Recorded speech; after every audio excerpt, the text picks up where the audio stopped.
All right.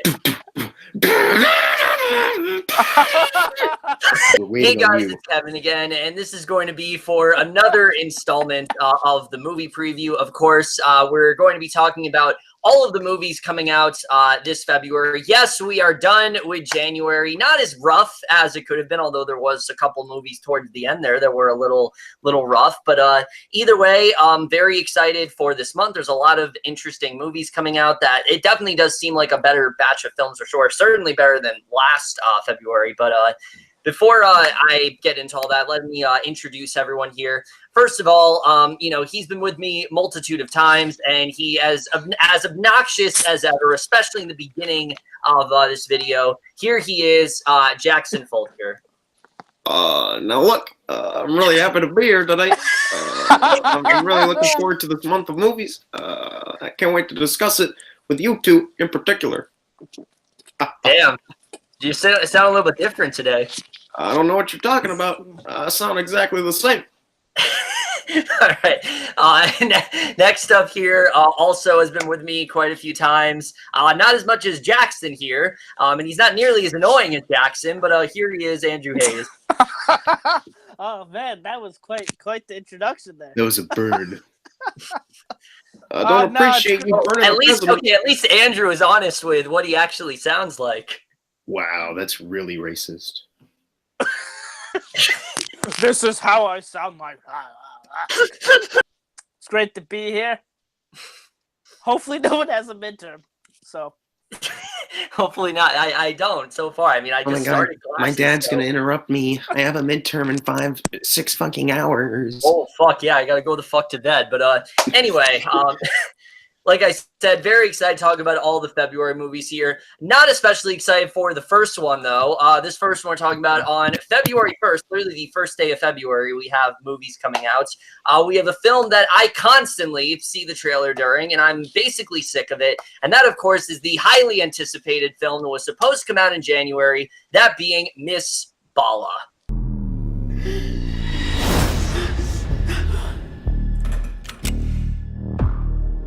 American from Los Angeles.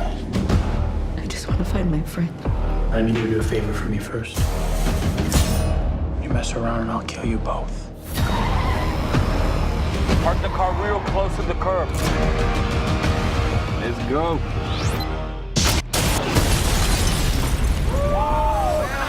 All right. So Miss Bala overall, like I said, I really could not give a shit about this film. This is one of those trailers that I don't think this movie looks particularly bad, but I have seen this trailer so many times now with virtually every movie I see pretty much, and I'm just sick of it. It looks so generic. It looks so boring. Gina Rodriguez, really great actress, but damn does she look wasted here. Same with Anthony Mackie. Both of them look like they have almost nothing to do here. It's a bland cartel film that we've seen thousands of times before. It doesn't really seem like it's going to do anything different to like reinvent the wheel. I also know it's based off of a foreign film, I believe, and I've heard that version is like a lot better. And I think this is going to be another one of those like Americanized versions that just takes everything away from the foreign version. I don't know if it's like a Spanish movie or whatever, but I'm pretty sure it's a foreign film. Either way, though, I just do not care about this film. It looks so generic and whatever, and yeah. Yeah, I didn't know it was based off of a foreign film, like you said. But I did know that, well, number one, trailer is very generic. It looks like just another generic kind of action movie with maybe a capable lead performance from Gina Rodriguez, but we'll leave that to when the movie actually comes out and we see her in full. But I do know that it is directed by the woman who directed the first Twilight movie and Red Riding Hood with Amanda's Seafood. Oh no! So, oh boy! I don't know if it'll be like as bad as those movies. I do think that it definitely is looking more on the generic kind of like, this was supposed to come out in January, but we somehow pushed it out of the way. Like a January film, yeah. Yeah, just I don't know. Like maybe like for what we know, the action scenes could be well filmed. We barely kind of get a glimpse of them, but so far, it just doesn't really seem like one of those movies that'll really get you invested. But you know, that can change, of course, when you see the full film. But right now, from what they're selling, not really into it. Yeah, this movie looks generic as fuck. It doesn't surprise me that it was supposed to be a January movie. I don't know why they pushed it back, but it can't be for a good reason. Because, they just had to move Serenity to January because it couldn't come out in October. Yeah. But, but, this movie looks really generic. I actually just saw the trailer for the first time about 15 minutes ago. Oh, really? I didn't know this. Oh, you should. It's not like we watched all the trailers before this. Yeah. But Miss Bala, looks like it just looks really generic, and it looks like something that is going to be boring as fuck. And it looks Gina Rodriguez looks fine. Yeah. I'm interested in the foreign film though, because that's probably going to be, and it will be much better than this. Oh yeah, definitely. But it's like 2011 or whatever. But yeah, no, this just looks generic as fuck. Yeah, if you're looking forward to Miss Baller, which I don't think there are many that are even interested in this film, it comes out February 1st. It's really the only major release of that week. But there is another film coming out that looks considerably better that unfortunately is not a wide release. But Jackson here is going to introduce it. Oh, hi, Mark. It's called Arctic.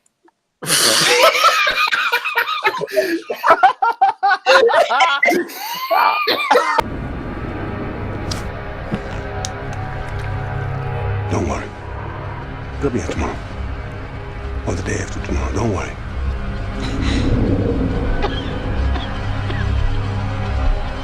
She's running out of time. I have to find help.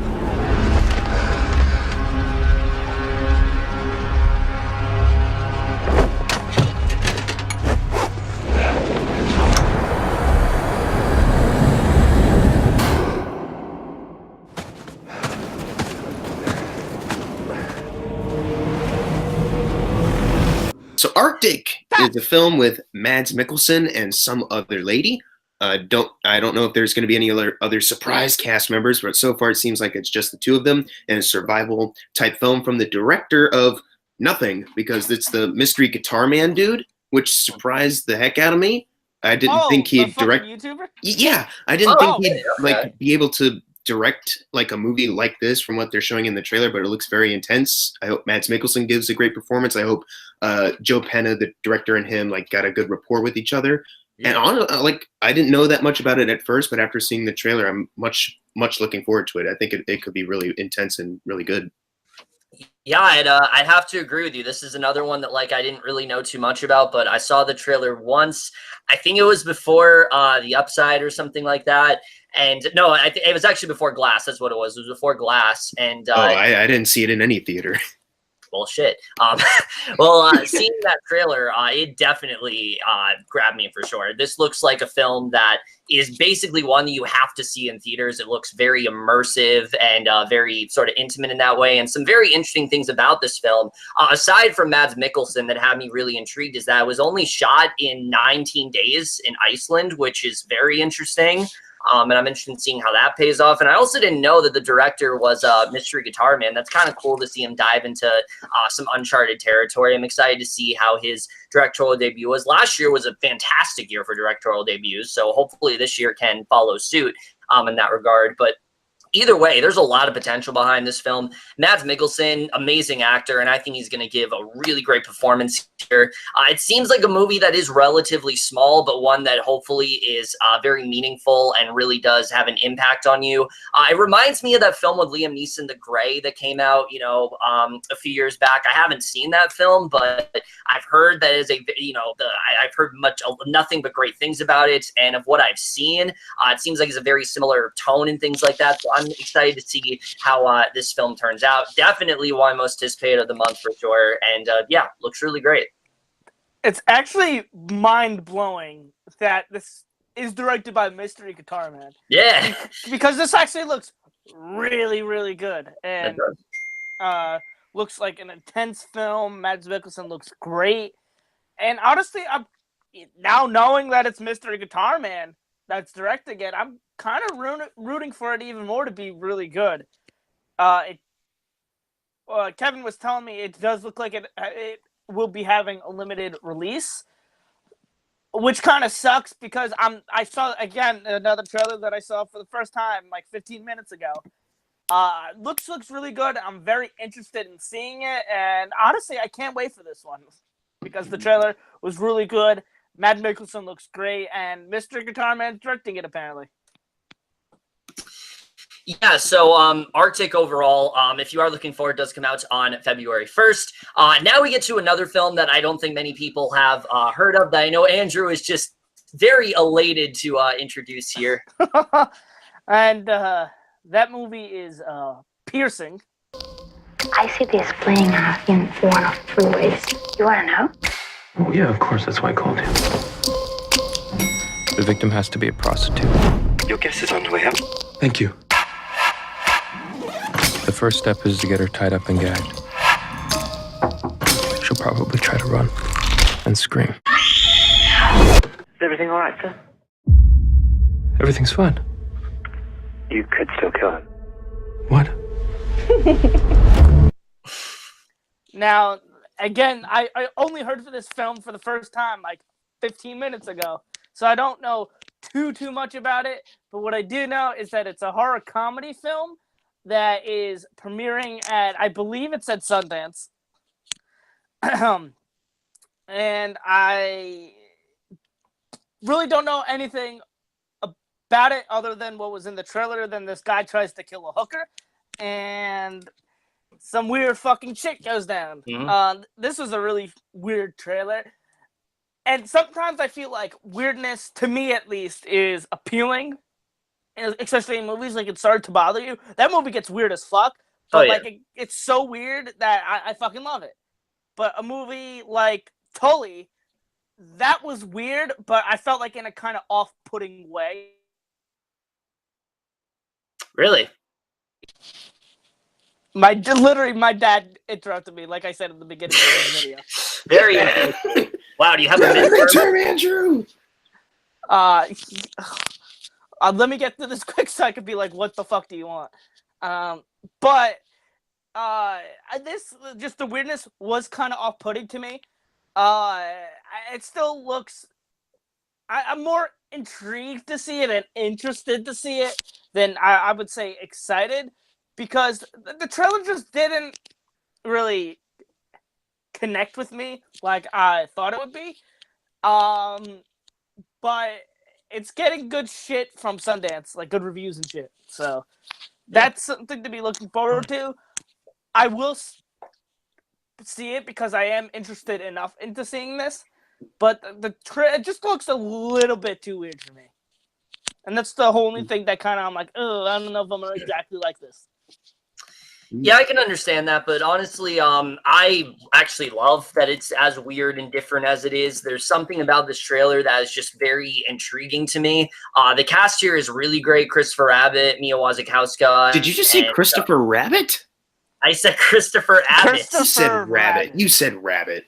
I did not say you need a rabbit still in your head, boy. Yes, and Leia Costa. Very good cast overall. I think this sounds like a very simple plot, but one that's very intriguing. It's clear that this dude has like a much more sinister agenda, and I do think this film is going to get very weird and things like that, but I'm all for that. I'm interested in seeing how this film does turn out. Again, yes, it definitely looks very art housey, but those are the kind of films that I really do love, and I definitely am interested in seeing how this one turns out, so I'm excited for this. Yeah, I saw this trailer and I had kind of a similar reaction to Andrew. It was very bizarre and very strange. I think I'm maybe looking forward to it a little bit more. But overall, I like maybe it's just me, but it was kind of hard to kind of grasp like what exactly was going on in the trailer. That's what was intriguing about it. Yeah, that definitely has my interest. Like, I hope I get around to see it at some point because it looks like if done well, it could be something like right up my alley. But I think we've had enough experiences before where something looks really good and like this is the one for me, and then it's like, oh well, never mind. But so far, like it looks like the actors are doing a good job. The cinematography and lighting looks really good. And just everything about the trailer has my interest so far. I just really hope that it really delivers, and I hope that Christopher Rabbit does a really awesome job. I said Christopher Rabbit. So my apologies, Christopher Abbott, as Kevin claims he said. I can't wait for us to make Christopher Rabbit movie. That starts Christopher Abbott. It's about how Christopher Robin always admired Rabbit, and so like he ends up getting this machine where him and Rabbit are like spliced together, so they're the same person. No, well, I was just gonna say they get married. Oh, okay. And they have a kid. I thought they like turned into the same person. Nah. Oh, okay, that works too, though. That works too. I was thinking some like Squid Bob tentacle pants shit, but No. They just married. All right, so if you guys are looking forward to Piercing, it does come out on February 1st. Now we get to a film where, this actually, for Netflix, of course, we always have that one Netflix film we talk about, but I gotta say, this month actually looks like one of the most promising months for Netflix in a while. I actually am looking forward to the majority of the Netflix films coming out. And this one, without a doubt, is my most anticipated of the entire month. I think Jackson is kind of losing his shit. Unfortunately, he's not introducing this one, though. I know it's a shame. I am thankfully introducing this one. And that, of course, is Jake Gyllenhaal and Dan Gilroy's highly anticipated next Velvet Buzzsaw. I'm hoping you find something to explain what's happening. Which one's better, 1 or 2? Better, worse, no different. No different. I'm quite curious to know what you think. I think sober hasn't been good for him. Pierce was in the full bloom of alcoholism here. Exactly. Never should have quit drinking. All right, so Velvet Buzzsaw, this is a film that I have been hyped for basically since 2018. I remember there were reports it was supposed to come out last year and then it wasn't, and I was like, oh shit, what happened to it?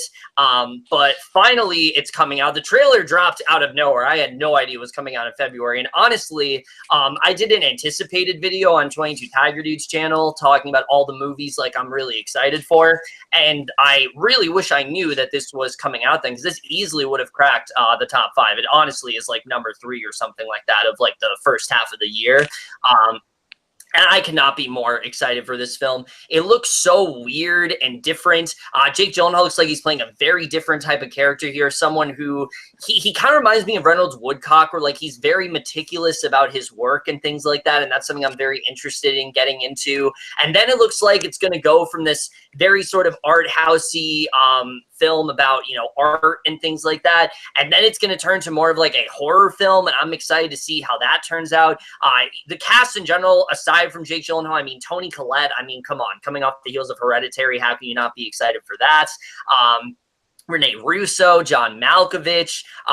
You also have Natalia Dyer from Stranger Things, which is really cool. Billy Magnussen, just a really great cast overall. So I am very excited for how this turns out. I really wish that the trailer didn't show as much as it did, especially at the end. That is a little bit concerning. But either way, I think this looks incredibly I think this looks incredibly different. I think it looks like it's going to have a very interesting style to it. And I talk about all the time how like there's certain films that Netflix picks up, and I'm like, why did you pick that up? That's definitely not a film that you should be doing. This is definitely something that I think should absolutely be in their wheelhouse. I don't know what Jackson's doing right now, so I'm just going to do this with him. I'm just really hyped, man. But okay, we'll get to you in a little bit. But either way, I cannot wait for this. There's so much to love about this trailer. It's one of those trailers you can really go in and dissect. And like I said, I think this is absolutely the type of film that Netflix should do. And if this turns out to be as good as I think it is, I think this could be one of their best films for sure. Either way, I am so hyped for this one. I cannot wait till it comes out. I'm not usually this excited about a Netflix film, but this is one that I am just counting the days until it comes out. For sure, my most anticipated of the entire month. Yes, Velvet Buzzsaw. Yes, we're very much dreading this one. Yeah.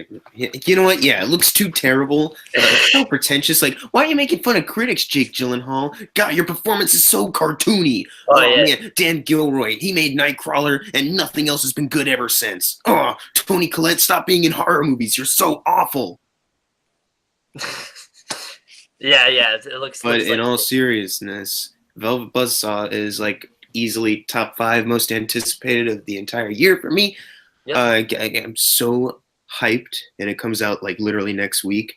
I'm a big fan of horror movies and horror movies that like take a very interesting approach to it. And this just Not like Hereditary. That's a generic film. oh yeah, hereditary trash, as I like to call it. Yeah. But Velvet Buzzsaw, man, like the way they're using like the paintings and like do you remember that one shot where like the paint is like coming over this person? It's like, oh yeah, my god, so that looks cool. gorgeous. And like the way they use like that hobo man like later, it's like there's a lot of great horror ideas here, and I think Dan Gilroy is really going to knock it out of the park. I love Nightcrawler. I think Roman J. Israel is it's okay, but this looks like something that has a lot of like drive and heart put into it. It's got fantastic cast. Jake Gyllenhaal is like the best actor ever. I think he can like go on to be in a bunch of movies, and we just remember him for like so many great roles. You know, you won't just have like, well, I know him from this one movie. You can pick out anything, you know. Yeah. Rene Russo, I'm sure is going to be recognizable as usual. Yeah, Rene Russo is probably going to be fantastic. Toni Collette. That's all I have to say. John Malkovich, I'm sure is going to be really entertaining. Daveed Diggs. Oh yeah, Daveed Diggs. Right off of Blind Spotting. Can't wait to see what he does here. Natalia Dyer, also. Yes. From that one show. 13 Reasons Why. Yeah, that one.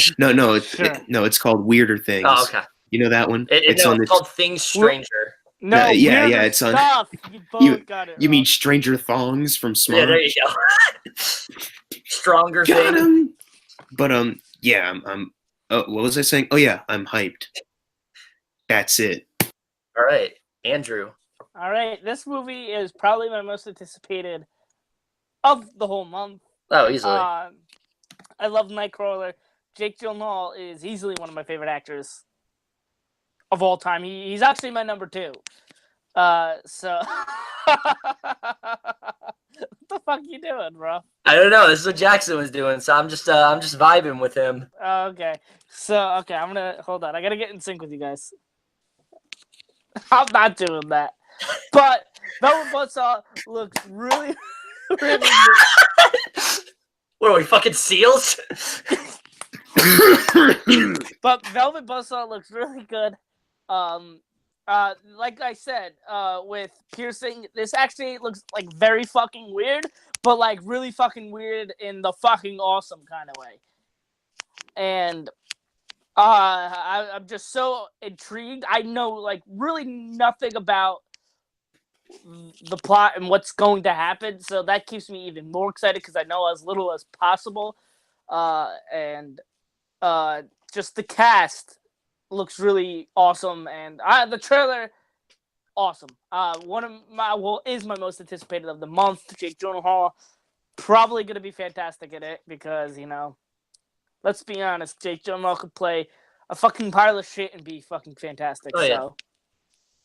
Well, he won't top Sir Patrick Stewart, but okay. Yeah. But yeah, Velvet Buzzsaw, fantastic. Yeah. All right. So Velvet Buzzsaw, I think we can all collectively agree that this is easily the most anticipated of the entire month for sure.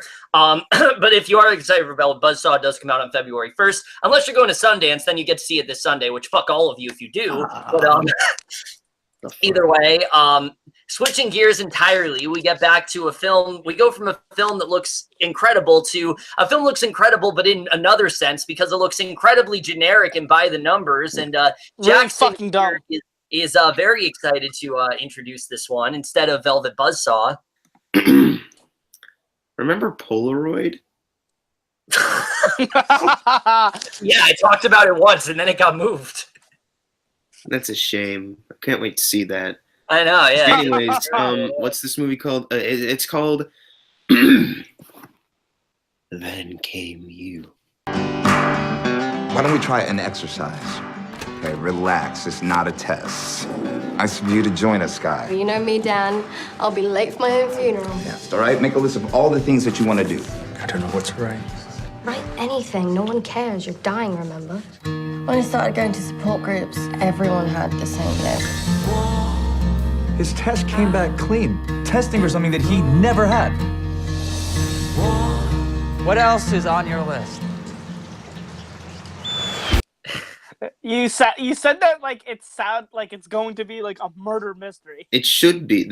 Well, honestly, if you saw a movie trailer, it was this murder mystery, then you see, then came you. You'd probably be like, oh, shit. I can't wait to see that. I just shit myself. Yeah. Anyways, a hypochondriac working as an airport baggage handler is forced to confront his fears when a British teenager with a terminal illness enlists him to help her carry out her eccentric bucket list. That's what Then Came You is about. It's got the greatest actor in the world, Asa Butterfield, off of his best performance ever, Miss Paraguay's Home for Peculiar Children. I mean, he's pretty great in Sex Education. Oh, no, that's Netflix. Netflix isn't on my radar. And Maisie Williams, who besides Game of Thrones has had a whole bunch of hits, like iBoy. Oh, isn't that the one where like she like gets raped or whatever? Yeah. Yeah, I heard that's like in a movie called iBoy. Oof. Yeah. I'm sure the people behind this movie had good intentions, but this movie looks really bad. At first when it started off, it was like, oh god, it's another one of these sick people dying. Young people love movies. Like, oh god, here we go again. And yeah, like even by I don't know if it'll show up here, but you see this fucking poster? Yeah, it's great. Like that's literally what they're going for. That literally reminds me of the Kissing Booth poster. Yeah. Is this a Disney Channel movie? Is that why it's being distributed by Shout Factory? No, but we should definitely rabbit it. Yeah, we should. No! This is a movie that we would rabbit, and we should, because it looks really Why can't generic. we rabbit good movies? Like, I don't know. Why would we do that? I mean, we're rabbiting Velvet Buzzsaw for some reason, but that's okay. Well, yeah, Andrew's right. Let's go rabbit the 2016 Ghostbusters right now. Yeah, there you go. Oh yeah, because that's exactly. Let's rabbit the Secret Life of Pets. I know how much he loves that one. Oh yeah, that one too. Yeah. But anyways, I'm not looking forward to it. As soon as I started, like 10 seconds in, I was like, yeah, this isn't for me. This isn't it, Chief. So yeah, I'm probably if I never get to see it, I won't feel disappointed. Well, now unless you make me rabbit it, then I will see it. So, all right. As for me, I'm a little bit more positive than these two. I don't think it looks terrible per se. I just think it looks really whatever. It reminds me of like fucking like Midnight Sun from like last year or something like that, which looked with like Rob Riggle. Yeah, with his Oscar-worthy performance.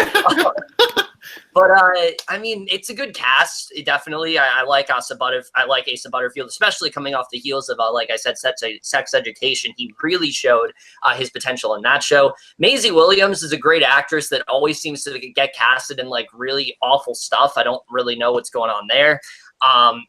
Nina Dobrev is a fine actress, but overall, this just kind of looks whatever. You've seen this done 1,000 times before.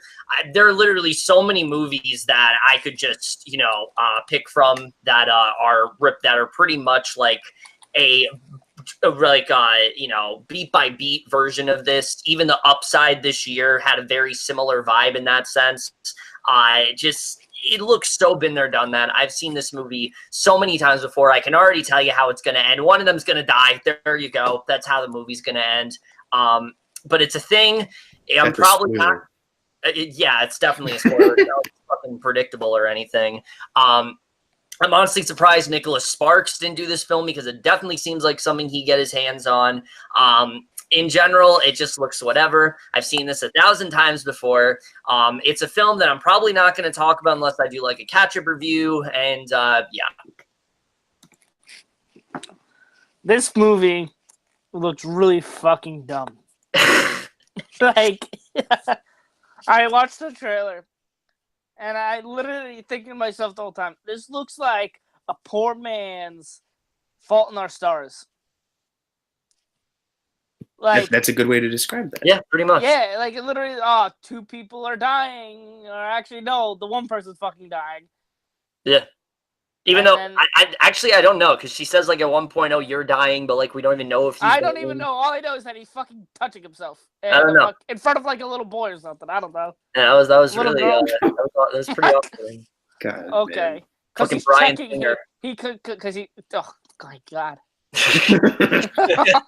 Yeah, it's a biopic on Bryan Singer's life. There you go. Not again. That's what it's about. Directed, written, starring Bryan Singer. Yeah, it's about how he gaslighted all of America to root for him. Damn. Yeah, but yeah, honestly, the relationship between Asa Butterfield and Maisie Williams looks forced as fuck. And then you got the list because Maisie Williams is dying and she changes her hair like 3 times in the whole fucking trailer. Yeah, this looks really dumb. I'm not looking forward to this. Yeah, then came you. I think we all can collectively agree this just looks whatever. Who cares? It's coming on February 1st. I don't give a shit. The other movies coming out, besides Miss Bala, actually look really good. Velvet Buzzsaw especially. That's everything coming out on February 1st. Now we get to February 8th, which has a very interesting batch of films that all range from fine to whatever to really great. The first one, though, is probably the best, probably going to be the best of the bunch. And Andrew here is going to introduce it. That movie would be Lego Movie 2, the second part. Times have changed. You need to change with them. We have to be tough and battle ready. Look, a shooting star, make a wish. Oh no. Hurry! The door is slowly closing! Oh, the pain. It's getting so cold. Emmett, what are you doing? Hooray! See, that wasn't so bad. Nothing got in. Ah! Something got in! I'm General Mayhem. Bring me your fiercest leader. Lucy! Emmett! Okay, so this is a movie that highly anticipating because of how much I love the first one, and the trailers look amazing. It looks like that has the same energy and same tone and same style as the first one, which is fantastic because what ain't broke don't fix it. So and then it just looks like a fun movie. I know Chris Miller and Phil Lord aren't directing this one, so that's interesting. But I have faith that it'll be probably not. I don't want to say just as good because I feel like that's putting my expectations too high. Mm-hmm. But looks to be a good film because I know it's written by them and stars a lot of the same cast. I have to mention this. Tiffany Haddish is in this one, and I'm not the biggest fan of Tiffany Haddish. I think she could be very, very annoying in most of her roles. There's very few times where I think she's actually good. So hopefully this is one of those times where she is good and not annoying, but we'll see. Yeah, Lego Movie 2, if it wasn't for Velvet Buzzsaw, this would easily be my most anticipated of the entire month. The Lego Movie is just such a creative and different type of film. It really was able to fool everyone. I remember everyone thought it was going to be really dumb, but it ended up being far deeper and complex than anyone really could have imagined. And coming off the heels of that film, I don't think this film is going to be as good as the Lego Movie, but I still think it's going to be a really fun film overall. Right off the bat, I love the concept that like the Duplo Legos are so like destructive that they've gone to like this post-apocalyptic wasteland and everything's like all depressing and shit. I think that's a great idea, and it's a really great way to flip the script in that way, looking at something that's supposed to be so innocent and whatever. And Jesus Christ, so innocent and like childlike, and make them so like menacing and dark. I think that's such a cool concept right there.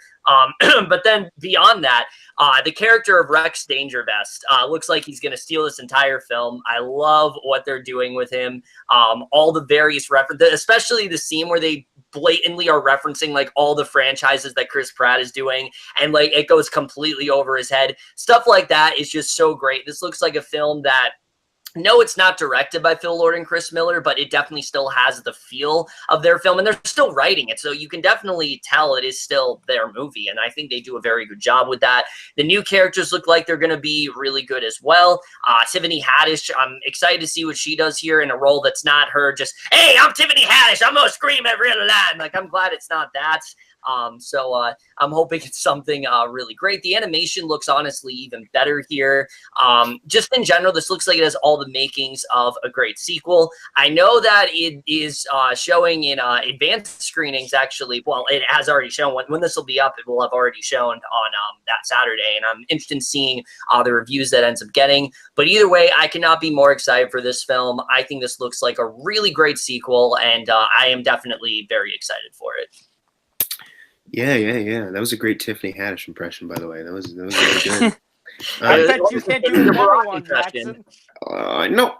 But anyway, this is the next film in the Phil Lord and Chris Miller say "fuck you Disney" slot of films after Spider-Man Into the Spider-Verse, and I'm pumped because I love Lego Movie a lot. It's very close to this. What's in here?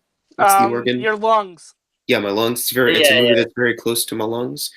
I love all the characters so much. I love the story so much. And even as a kid, it just resonated with me so much that I couldn't wait to see them make a sequel with these Duplo fuckers. And I'm so excited that it's finally coming very soon. I'm bummed out that I can't see it this Saturday. But I'm fucking working, and it's great. Wow. I'm going to Brooklyn. But either way, when the release date of February 8th comes around, or February 7th, the Thursday before, I'll be excited to see it. I'll be the first one in line, unless I'm a little late because of traffic, but I'll be one of the first people there. I think making Chris Pratt play two characters is the most genius thing ever, especially when you have Emmett, the wimpy one, and then Rex Dangervest, who's the just... Wait a second, aren't we talking to Chris Pratt, though? Yeah, like, who aren't you Chris Pratt? Yeah, aren't you supposed to? Why can't you just... Isn't that why you grew the beard? Oh, you're right. I shaved off the Star-Lord sideburns, though. Yeah. Oh, fuck. It sucks. But yeah, that's the most genius thing I've ever seen. I can't wait to see how else they decide to grow the character of Emmett, you know? Because that's one thing that sequels kind of get wrong sometimes, is that they'll make a character unlearn something that they already did. But or they'll do the same thing, yeah. So I think Phil Lord and Chris Miller, writing wise goes, I think they got it on the right track. Isn't the guy who created BoJack Horseman like involved with the script? I've got to. He might be, but I gotta look into that. Yeah, maybe. Yeah, because either way, like there's still a lot. Because either way, there's still a lot of talented people working on this film. Even if Phil Lord and Chris Miller aren't directing it, it might just be like a Spider-Verse thing where it feels exactly like one of their films, just without their name on it. Either way, it looks super exciting. The action hopefully is like as surprisingly good, like in the first Lego movie, and the animation already looks gorgeous AF. And I hope that this movie also goes, like the first Lego movie, down a little bit more of a personal road, like the first one did. I won't spoil it in case you haven't seen it somehow, but that movie gets really touching, and it actually makes you look on the movie in a different light if you rewatch it ever again. So I hope maybe they did the same thing with Lego Movie 2, even if they don't do it like if they don't bring in the exact same element, hopefully they can make something work out of what they have, you know. So I'm hype AF. Like you said, if it weren't for Velvet Buzzsaw, I'd be and another film we'll mention later. This would be like number one most anticipated ever. The creator of BoJack Horseman was the script he is involved. I saw that. We can confirm that he is involved. So you are correct. Yeah, even though I've only seen like 8 episodes of season 1. Yeah, what the fuck? You gotta watch more. Fuck, Jackson, watch the whole. You literally stop like at the point when it gets amazing. Yeah, because I had to watch something else. Rick and Morty! BoJack's better though. I think Rick and Morty's pretty fantastic.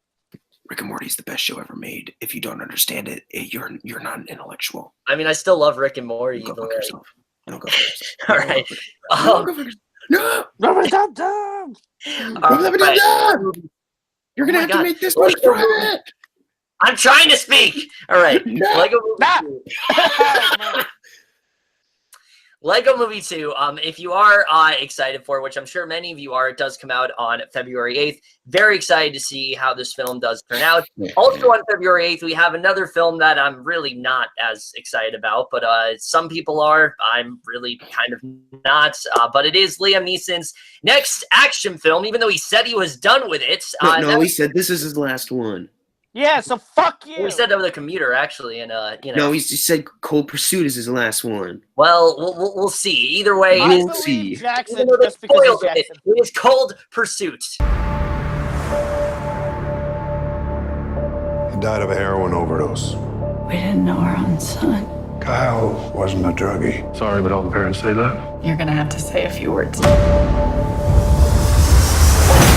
Kyle's dead. Tell me what happened. He got mixed up with some drug dealer. Viking. He likes hurting people.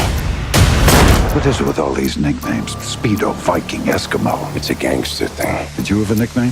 Wingman. Wingman. Gonna kill him. No, those guys. Okay, Cold Pursuit, as these two obnoxiously mentioned before, it is Liam Neeson's I didn't say the name of the movie. supposed last action film, even though I was told that The Commuter was his last action film. Someone obviously is lying, and I would rather believe it isn't. I'm really not feeling this one at all. I get it that it's supposed to be more over the top, but considering what I saw in The Commuter, it just seems tired at this point. Liam Neeson is such a talented actor, and I see something like Widows and The Ballad of Buster Scruggs, and I'm like, that is a great actor. That is talent being utilized well. And then I see stuff like this, and it just doesn't use him well. It really just knocks him down to just being a one-note action hero, and that's not who Liam Neeson is. He's a much more capable actor than that. Do I think this film could end up maybe being fun? I don't know. I do love Laura Dern, of course, and I'm glad to see she's there, but just in general, I just do not really care about this film. I think it looks really dumb, really over the top. And like I said, I think it's just kind of tiring at this point. I am going to see this film similar to the last one I forgot to mention. I'm going to see both these films with Adam Haskell. We do plan on watching all the releases coming out this week. So that's going to be interesting for sure. Flying. But I don't really care. But let me turn to these two here. Cold Pursuit is another amazing Liam Neeson action movie that is coming out soon. This one based off of a foreign film, I think, also. Really? But it's also, what is it? It's written by the guy. It's adapted by the guy who did script revisions for what was it? The Roommate from 2011. Oh Do you no! remember that? But I don't know, man. It might. Look, here's the thing. Are most of Liam Neeson's action movies like Nonstop and The Commuter recently dumb? Yes. But are they great? Yes. I mean, and I'm hoping Cold Pursuit The Commuter does was the same pretty thing. bad. No, The Commuter is pretty boring. The Commuter is actually really awesome. So awesome that I only gave it a B-. But Cold Pursuit, I think, hopefully, goes down the same road of, you know what? Some parts of this are really dumb and it doesn't entirely make sense. But it's a lot of fun, and I like Liam Neeson a lot. There's a part of this that's actually a little, there's like darkly funny where like Liam Neeson is like choking out a guy, but then he realizes, oh, he's not dead. Got to keep going. You know, so I'm thinking maybe this movie might go down like a dark comedy, comedy kind of approach. Yeah, it's gonna be more of a comedy of sorts. Yeah, so like it'll be interesting to see how that works. Like not just action with like comedy sprinkled in, like more comedic in tone, so that'll be interesting. I knew in the trailer as soon as they started playing the cowbell song that they weren't taking anything seriously. So look, if all they need is some dumb action, and I will give it the biggest pass. And let's no. It needs to be well filmed dumb action. It can't be just dumb action that's filmed like Olivier Megatron or whatever the frick his last name is. It's got to be good. It's got to be like The Meg. The Meg is the best movie ever made. Cold Pursuit can be the Meg of Liam Neeson's snowplow driver movies. Then I'm good. Snowplow. I said drive. I corrected myself. Unlike you. I corrected myself. Unlike you, Christopher Rabbit. Fuck off. I said Christopher Rabbit. Andrew, I'm passing it off to you because Kevin's a bully. I was gonna say real quick, I will agree with you. If it has solid action, then maybe it could be good. I just don't want action like whatever the fuck we saw at the end of Commuter. You're not nice. Listen, I for one liked Nonstop. and Run All I Night. also like What Nonstop about and Run All Night. Run All Night's Nonstop? real good. Run All Night's real Run All good. Night's Don't listen to Kevin. really Don't listen to good. Kevin. Run All Night's I real haven't good. seen that. It's a real good Listen, movie. I haven't Fun- seen Nonstop either. It's a real good movie. Try to talk, Kevin. God damn it. Yeah, Kevin, stop that. Fun fact: Run All Night is might be either my second or my third movie review that I ever done. Hashtag Throwback Thursday. Whoa. But on This that is note, amazing. I did not like The Commuter all that much. I thought it was trying too hard to be nonstop, but instead of on a plane, it's on a train. And I go, all right, this is kind of literally nonstop. Yeah. Also, I don't know if this was intentional. I just want to say this real quick. The poster reminds me of Fargo, and I don't know if that was intentional or something like that. But either way, Cold Pursuit. No, it's very intentional. I mean, who knows? But It's very funny. They're very meta. Who said I was done talking about Cold Pursuit? Well, you Kevin. Yeah, you Kevin. paused, so I assumed you were done. I paused to collect my thoughts. Well, then go ahead. I lost them. But Cold Pursuit kind of looks fun. As long as it's fun and I have a good time with it, it's okay in my book.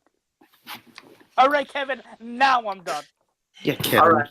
Also, real quick, I don't know if this was intentional or anything like that, but the poster reminded me a bit of Fargo. I don't know if that's what they're trying to go for, or if I'm just looking into it too much, but it definitely seemed a bit coincidental there. Again, I don't think it looks like the worst thing ever, but it is coming out on February 8th. If you guys are excited for it, it certainly looks better than the other film coming out on February 8th that we're going to talk about. That I know Jackson here is just jumping for joy that he gets to introduce this film and not Lego Movie 2 or Velvet Buzzsaw. So take it away, my dude.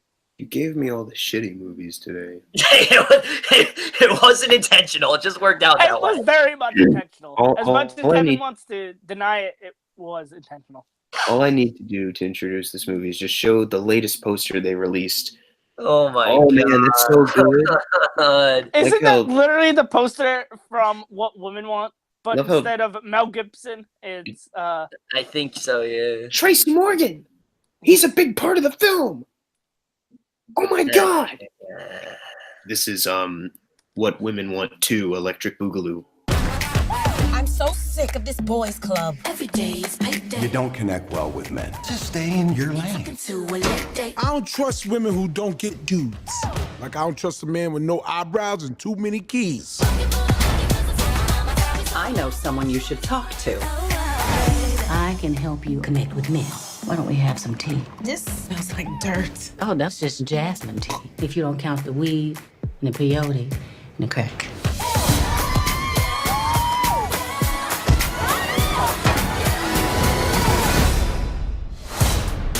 Oh, hello. Welcome back, Miss Davis. Thank God this one didn't die on me. Starting today, no more drinking at work. Hey, that's too much information.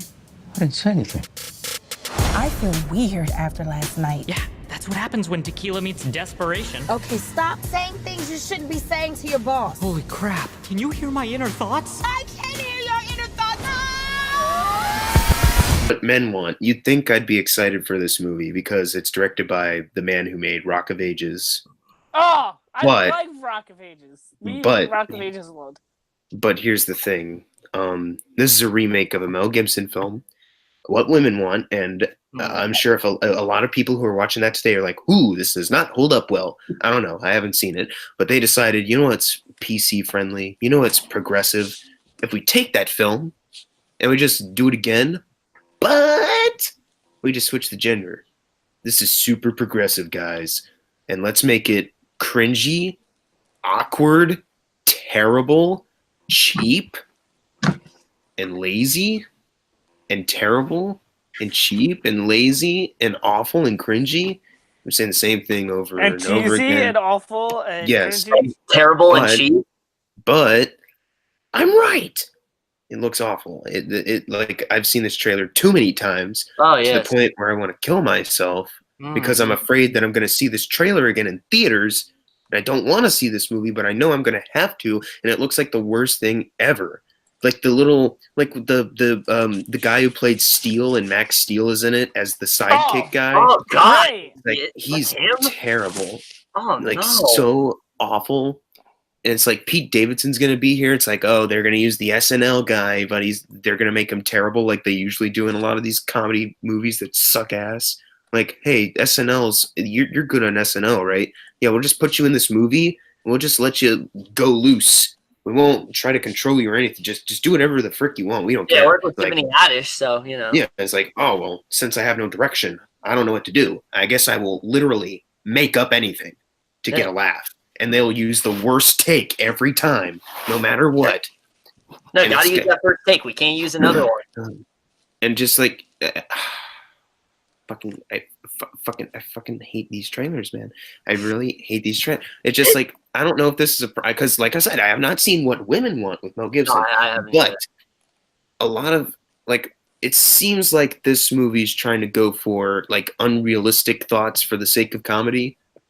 Like the doctor having that thought, like, come on, like I don't buy it. The guy like, you smell that cloud you're walking into? That's my farts. It's like, motherfucker. Do you know how people speak?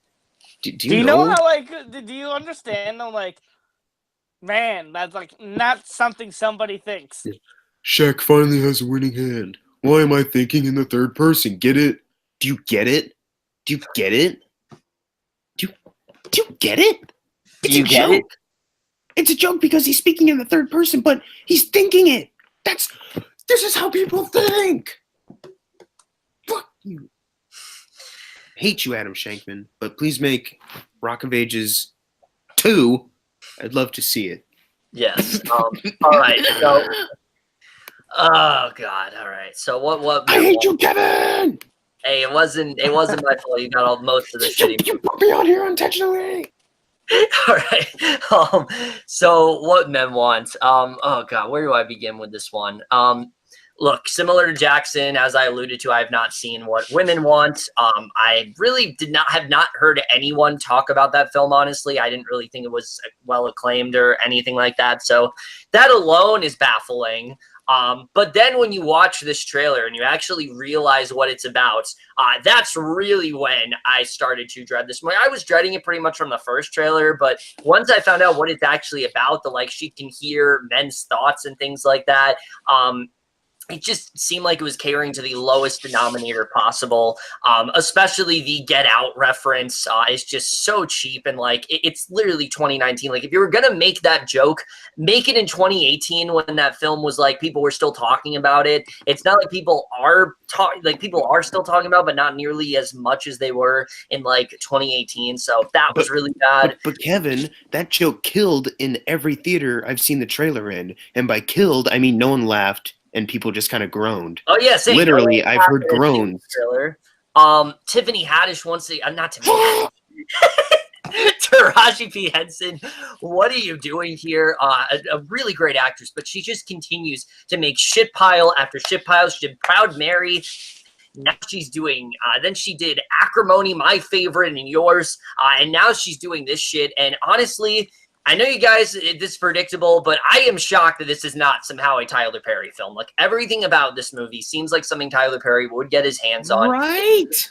So cheap. It seems so over the top. It has the same exact type of humor. And I can already tell you what this movie is going to be. It's going to be a bunch of characters just having random dialogue, and it goes on for 20 minutes, and it doesn't end, and you're sitting there, and you want to die, but you know you got to stay because you got to watch the movie, and that's literally what this entire film is going to be. It's going to have barely any substance to it. The plot's going to end an hour in, and there, I saved you from watching the movie.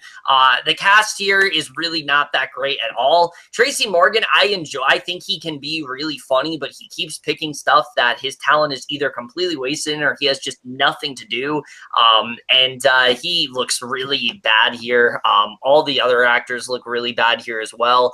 Just everything about this, I am just dreading the fuck out of. There's so much here that seems like they are completely wasting this concept. Again, the idea of her being able to hear men's thoughts, not a terrible idea, but the dialogue that they give them and the things that they're saying and where they end up taking this concept, it just seems so ridiculous and just really hard to watch. Just everything about this is everything I hate about these type of comedies. And I don't know, like I said, how Adam Shankman is directing this. I'm highly convinced that this was supposed to be a Tyler Perry film, but Tyler Perry was so ashamed by this movie, he's like, oh yeah, I can't make this movie. Adam Shankman, step in for me. And he stepped in, and he didn't direct the film, but he put him on as like someone who is mysteriously helming the film when it's actually Tyler Perry who's doing it. I know it's a hot take, but I'm pretty sure that's what's happening. Andrew here as well has some pretty crazy theories. So, definitely it probably is what's going on. Maybe not, but, either way, I am dragging the fuck out of this. Easily my least anticipated of the entire month. Jesus Christ, God help me. Can't wait to watch this with Adam. I don't know why you would even waste your time watching this film, because this movie looks absolutely garbage. Like, I mean, it does, but we also saw fucking 50 Shades Freed, so and that is not my problem. I have never seen a 50 Shades of Grey movie, nor will I ever.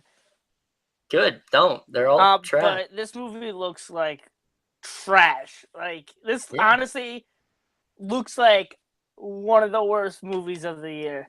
Yeah. I've seen this trailer way too many times. Oh, yeah, same. And I want to die every time. Yeah.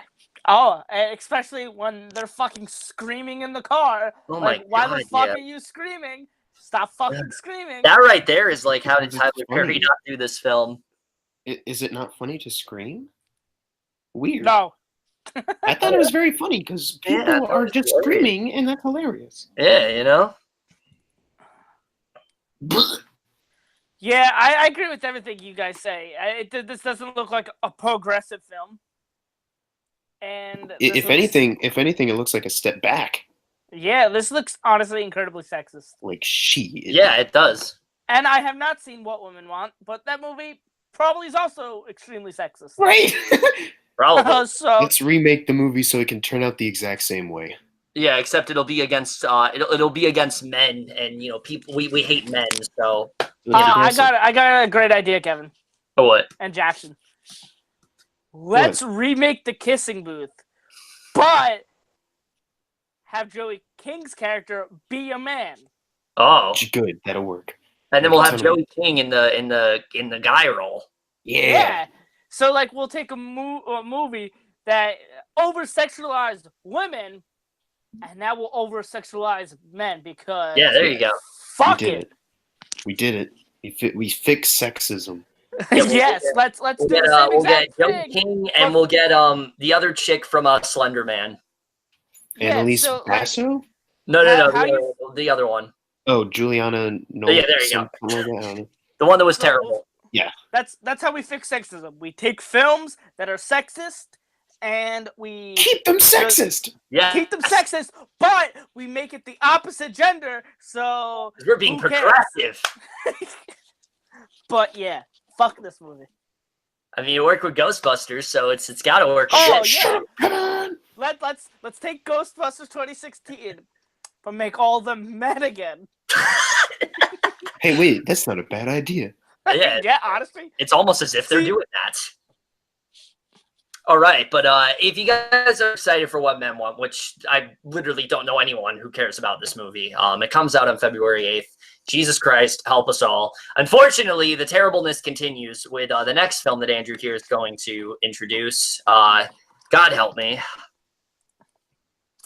That movie is, I almost said the parody, but it is the parody. Honestly, it looks like a parody.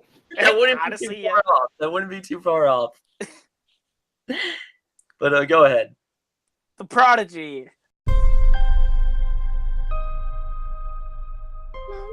Did you really just say that? Nurturing genius. He's our little prodigy. Miles isn't wired like other kids. His intelligence is off the charts. I don't have an exact score, but it'll be very high. He's special. Funny story. Me and Kevin are watching the trailers beforehand. He goes, "Have you seen The Prodigy?" I go, "No." He goes, fuck, I really don't want to watch this trailer, but I'm going to have to. About halfway through the trailer, I realized I've seen it. You asshole. Pranked you, Kevin. This looks really bad. Like, holy shit. What do you mean? My It looks God. real good. Yeah, this looks generic as fuck. I think the two worst genres are comedy and horror. Yep. What Men Want looks like everything that's wrong with comedy. This looks like everything's wrong with horror. Yeah. Generic plot, jump scares for no reason, boring as fuck. Everything's fucking ridiculous. Why are we gonna watch this movie? Because we are. Yeah, because they want to make another Truth or Dare, you know? Yeah. Hey, Truth or Yeah. I guess forget everything I just said about The Prodigy. Great movie. 10 out of 10. A+. You've definitely already seen it. Yeah, I have seen it, actually. Yeah. Oh, no. Believe him. Oh, this is shocking. No, it's not. Anyway, are you done? Yes, I'm done, Kevin. All right, All good. right, here we go. Oh, sorry. So, all right. So basically, echoing what Andrew said here, yeah, I can basically agree that this is basically everything that is wrong with a horror film. Everything about this looks so generic and over the top, especially that teaser where you have that kid just like creeping on his mom and then just cut to like this face that he makes. It just, it annoys me every single time. And here's the thing, like there are good actors in this movie. Like Taylor Schilling is a very capable actress. The kid is actually the little kid who played Georgie in It. And it really seems like his talents is being wasted here. It doesn't look scary in the slightest. And honestly, I've talked to friends about this. This is a film that seems like it should be called The Possession, but there have just been so many films called The Possession, and there's already a movie called The Possession, as you know. Oh, The Possession of Hannah Grace. No. There was, That's that the one too. Yeah. There was one like in 2012 called The Possession. But there's been so many movies about possessions that they've literally ran out of titles and just called this one The Prodigy for no reason whatsoever. Because to me, it just seems like a generic possession film. Hopefully it's not that, but I'm really not too confident in the marketing and things like that. Everything just looks so generic and whatever, and I just do not care about this. It looks terrible. It's everything I hate about horror movies. And look, there are some great horror movies that have been coming out recently, but this seems like a giant step back for sure. Like... What do you mean, Kevin? It's from the director of The Pact. I mean, I haven't seen that, but I heard. I saw it, and it was pretty good from my memory. I don't remember much, but I remember it like it. I guess it. I guess it wouldn't save. I guess it wouldn't save it for you when you found out that the writer's the guy who wrote Pet Sematary, the new one. Ah, fantastic! Except he wrote Pet Sematary with David Kajganach, who recently wrote Suspiria. So. I don't know. Yeah, this movie looks pretty awesome. And I remember watching that teaser trailer a long time ago. I don't remember when, but it got to the point where Taylor Schilling's like in the hallway and it's like, Miles, come here, and he just takes off running for no reason and enters the shadow. And I was like, watch. He's like, before he even started running, I leaned over to my sister like, he's gonna turn to a grown-ass man, like in that Annabelle trailer when the girl did that, and like when she pushed the door, she turned to a grown woman. And he did it. It was awesome. I was like, yes, love it. And then the end of the new trailer especially has me dying. Oh no! Because it's like just creepy. Like the mom's like, oh man, I'm so spooked in bed right now, and then Miles just goes over. Arm around like, you promise you'll always love me no matter what I do. And I was like, yes, this is the kind of horror movie that I've been waiting for. The next wish upon for you. Yes, I am hyped. there's only one other scary movie that could top this as funniest movie of all time, and that is The Intruder, coming out later this year. Oh, God. But that's not this month, so I won't talk about it. Actually, let's talk about The Intruder real quick. That looks so funny. The Intruder looks so funny. All right, so if you guys are excited for The Prodigy, it does come out Dennis Quaid! on February 8th. We're not talking about The Intruder right now. That's in May, but I'm looking forward to The Prodigy very much. Similar to what Men Want, I don't really think anyone cares about this film at all. I care about it now. I care about The Prodigy. The next one, on the other hand, I am very excited to talk about here. Like I said, Netflix actually has a really good batch of films coming out this month, and this looks like another one that I think is going to be really great, and that is Steven Soderbergh's next film, High Flying Bird. The NBA wanted control of a game that we played better. They invented a game on top of a game. I can see a whole infrastructure that put the control back in the hands of those behind the ball. What you gonna do? But I'm about to pull up a chair. So, High Flying Bird, like I said, this is, of course, Steven Soderbergh's next film. It's also a sports film, and normally I would not really care about those films. When you have a talent like Steven Soderbergh on display, and you have a story like the one being told in this movie, I can't help but be intrigued. This looks like a very interesting film overall. Really love the cast here. Andre Holland, Zazie Beetz, Zachary Quinto, also got Kyle MacLachlan in there. So a really great cast overall. Just a lot of this trailer definitely does get me very intrigued. The only thing that has me a little bit iffy is, again, the choice to shoot it all on an iPhone. I understood why he did it for Unsane. It worked very well for that film. But this film, I don't really know why he decided to go with that. It seems like, oh, Unsane was really successful, so I'm going to do it again with this film. Again, maybe that I'll be wrong and there'll actually be a good reason why he chooses to shoot it that way. I just don't really feel like he needed to do that here, because it just makes Unsane feel a little less special in that regard. Either way, though, I'm still very excited for this. I think this looks like a really well-done film. Another one that I think could be one of Netflix's strongest films for sure. And, yeah, I've really have been loving this resurgence of Steven Soderbergh, minus Logan Lucky. That one wasn't too good. I liked it. But other than that, I'm excited to see how this one does turn out. Well, I haven't seen Logan Luckily, but I really did like Logan Lucky. I really did like Logan Lucky. And Unsane I thought was better than Logan Lucky too. Really liked Unsane. So when I found out he was making another movie on an iPhone, I was like, but why though?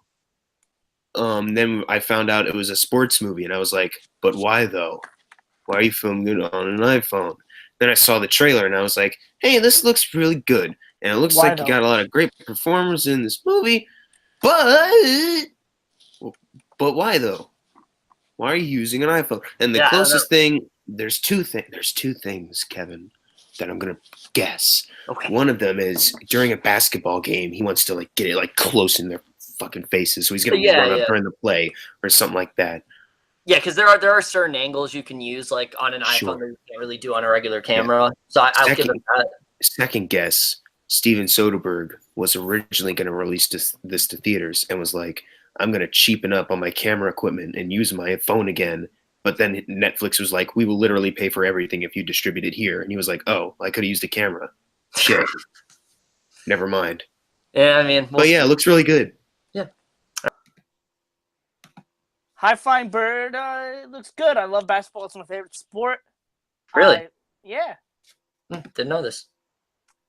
I like Andre Holland a lot ever since Moonlight. Absolutely, yeah. I thought he was great in that, and I've been wanting to see him in shit since. So this is the first thing I've seen gonna see from him since Moonlight. I mean, he was in Castle Rock. He was in American Horror Story. He was in The Knick. So, there are other things he's done. Well, if you listen to what I said, this is the first thing I'm going to see of him.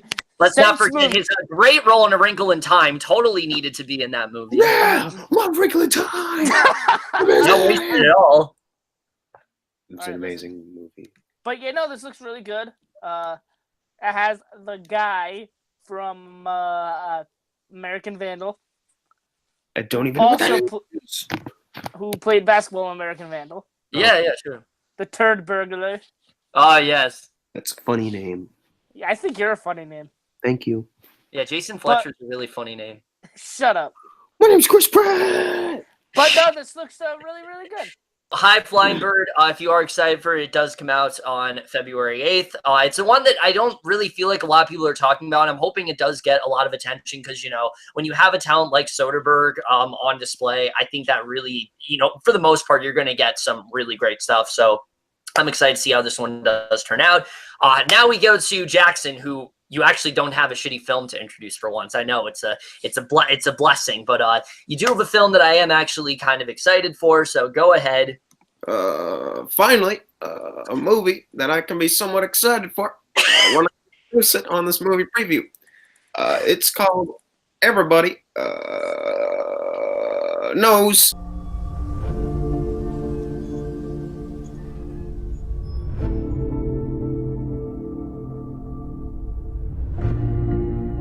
When you come home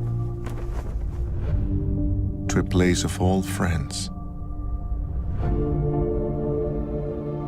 and family traditions, some things change and some don't. But even when life has moved on, the past doesn't always stay in the past. Irene! The synopsis of this reads, according to Screen International from IMDb, Laura, who is played by, what's her name, Penelope Cruz, a Spanish woman living in Buenos Aires, returns to her hometown outside Madrid with her two children to attend her sister's wedding. However, the trip is upset by unexpected events that bring secrets into the open. Now, I didn't know anything about this movie before doing this movie preview, but after being forced to watch this trailer, I gotta say, it looks real riveting. It looks like a perfect movie to get me on the edge of my seat, and I'm really excited about that. Penelope Cruz looks like she's going to be really good, and also Javier Bardem, who is a fantastic actor. Can't wait to see what he does in this film. The director, I'm not familiar with his work whatsoever, but I think he's made something really good here, and I can't wait to see how it turns out. Wow, that was really amazing. changed personalities there as you go into Sorry, Barack had the light for a bit. I'm back now. Oh, okay.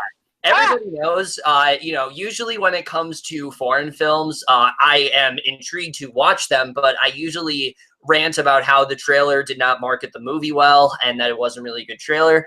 What I liked about this trailer is that we didn't really see a lot of dialogue. A lot of it was just conveyed through text on the screen or things that we saw, and that definitely does have me quite intrigued.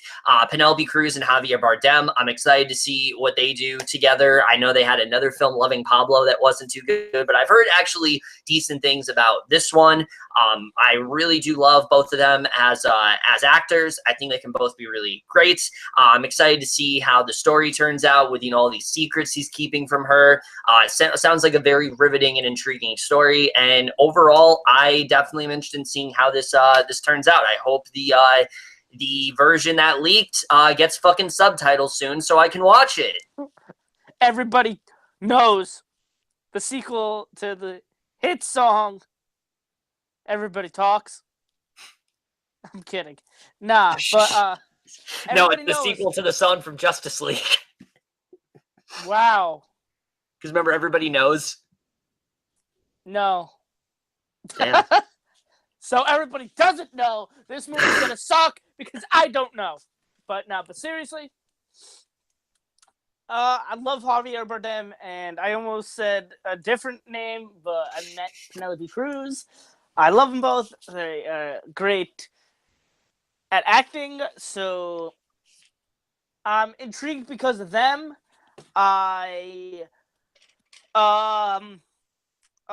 not usually the biggest fan of foreign films because it's always hard for me to pay attention because I gotta read the subtitles, and I don't know, I just always, nothing wrong with the movie, but it's always hard for me to focus, so I usually tend not to see foreign films because of that. But I might just have to check this one out because I really like the trailer. This looks really good. Yeah. All right. So everybody knows if you are excited for it, it does come out on February 8th. Now we get to another film on February 8th that that doesn't look very good, but Jackson somehow is not the one introducing it. It's actually Andrew. And go ahead. All right. This is Under the Eiffel Tower. Would you do me the honor of being my wife? What? What in the hell? I'm 26 years old. You're 50? You're a very pathetic, unemployed, just sad, sad person.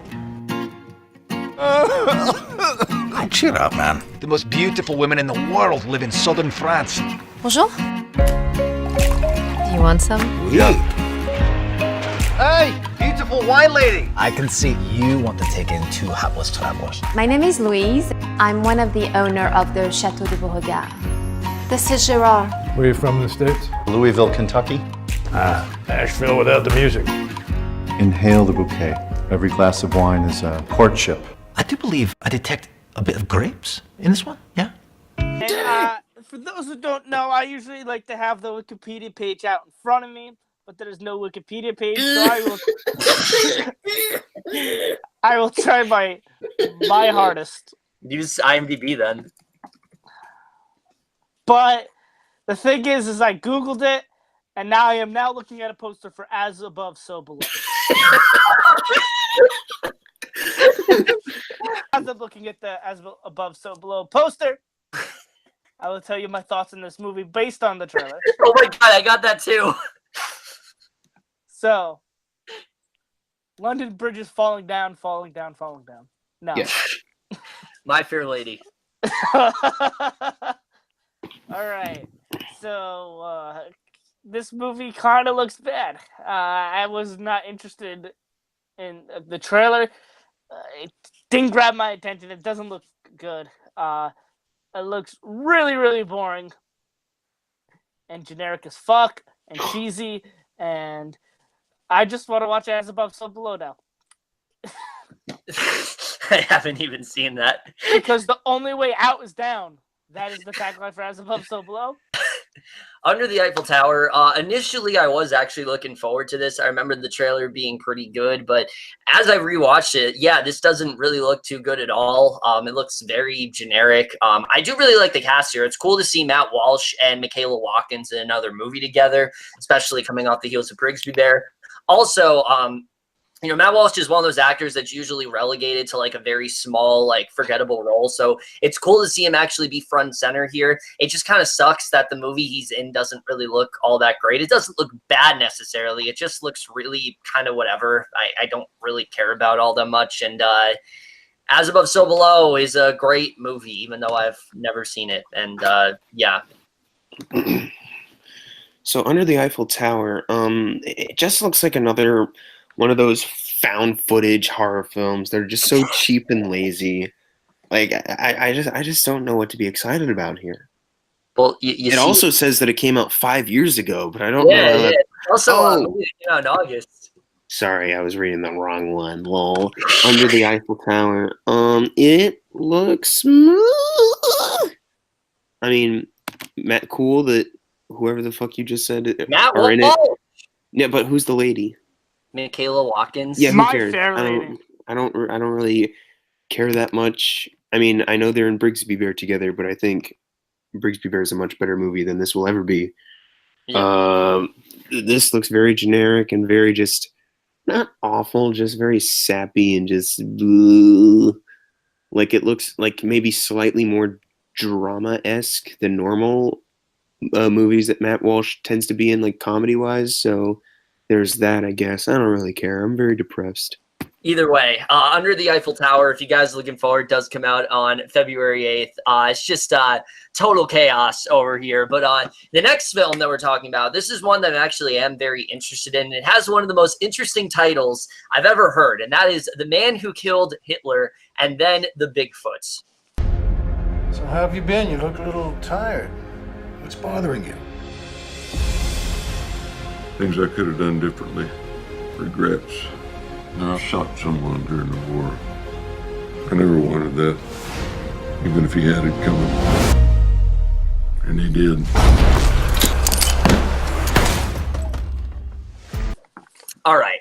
So this is a film that I've been interested in for a while now, just solely based on that title. I mean, how can you not be interested? And the film itself does look pretty good. You got a really good cast here. You know, Sam Elliott, Ron Livingston, Caitlin Fitzgerald, and the whole movie is essentially like this guy who, like, since World War II, he's like lived with the secret that he was responsible for the assassination of Hitler and things like that. And then he's also trying to go after Bigfoot, and just that plot in general, it seems absolutely ridiculous, but definitely something that they know what kind of movie it is. And I'm very excited to see how this turns out. Anything with Sam Elliott, I'm definitely on board with, especially coming off the heels of A Star Is Born for sure, and his possible Oscar win. We'll have to see the way that does turn out.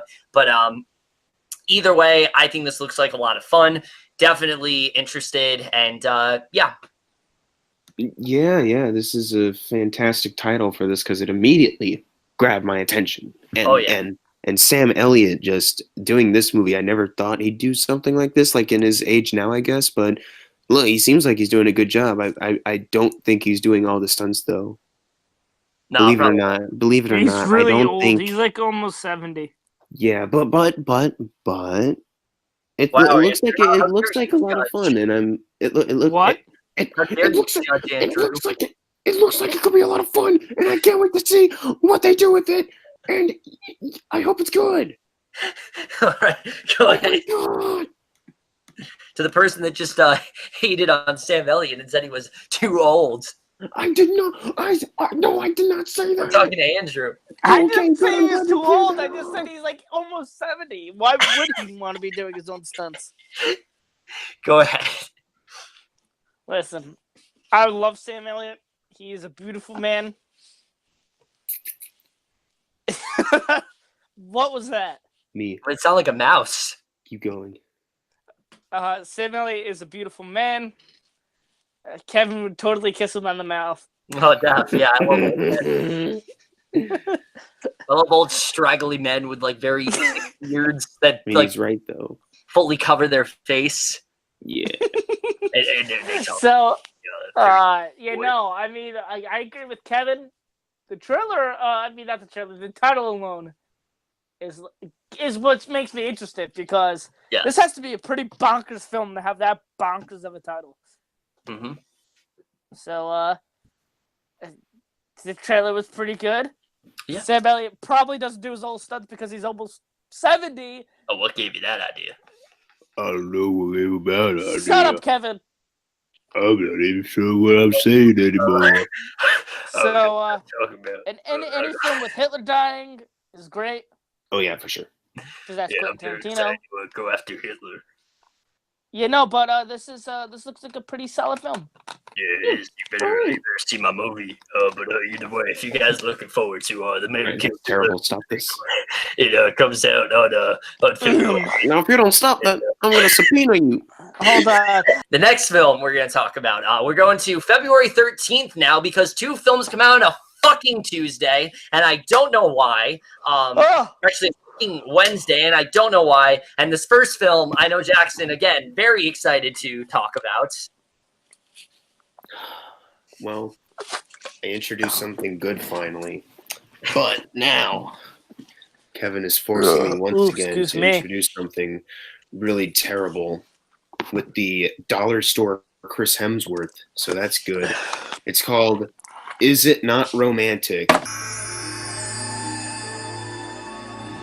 Where am I? You're in the emergency room. This isn't an emergency room. This is a Williams-Sonoma. Making my way downtown. It looks like somebody's put a beauty filter across New York City. 911, what's your emergency? Someone's broken into my apartment and they've taken everything and replaced it all with much nicer stuff. So your emergency is that your apartment is too big and you have every shoe you could ever want. Yeah, exactly. That's what Yeah. I think I might be going crazy. I hit my head really hard and I woke up in this alternate universe. And now I have a gay sidekick who's setting gay rights back like 100 years. I love working the legs. Jesus! And guys look me in the eyes. You're quite beguiling, aren't you? Are you feeling what I'm feeling? No! Oh my God. think I'm trapped in a. My life's become a mother romantic comedy. And it's PG-13. Anyways, Bum bum bum. this movie stars my favorite actress, Rebel Wilson. Oh man, my favorite. And I love the plot so much, where she, like, what is it? She bangs her head. Doesn't she bang her head?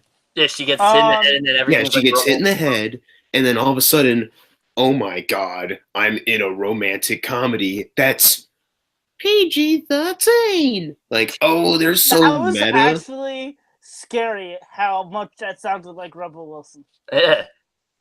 So meta. It's almost like it is Rebel Wilson. It's got my other favorite actor. It's got my other favorite actor, Adam Devine, in it. Toby couldn't be here today. I love how I like how I don't like anything about this. I like that a lot. How everything about this seems terrible. How I hate Kevin so much for giving me all these terrible movies to introduce. Hey, it wasn't my fault, man. It just worked out that way.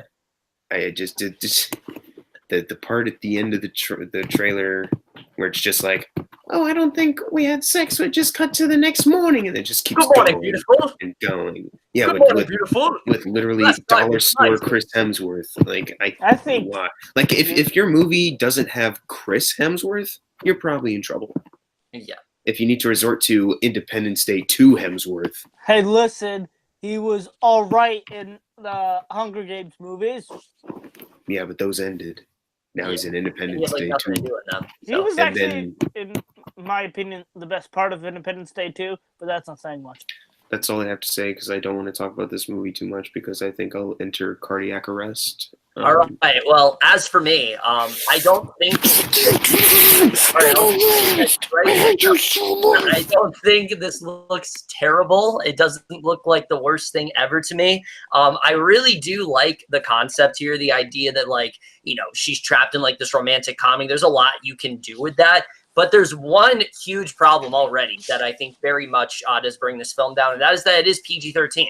I think if the film was rated R, I think you could get a lot more like jokes out of making fun of movies that are like PG-13 romantic comedies and things like that.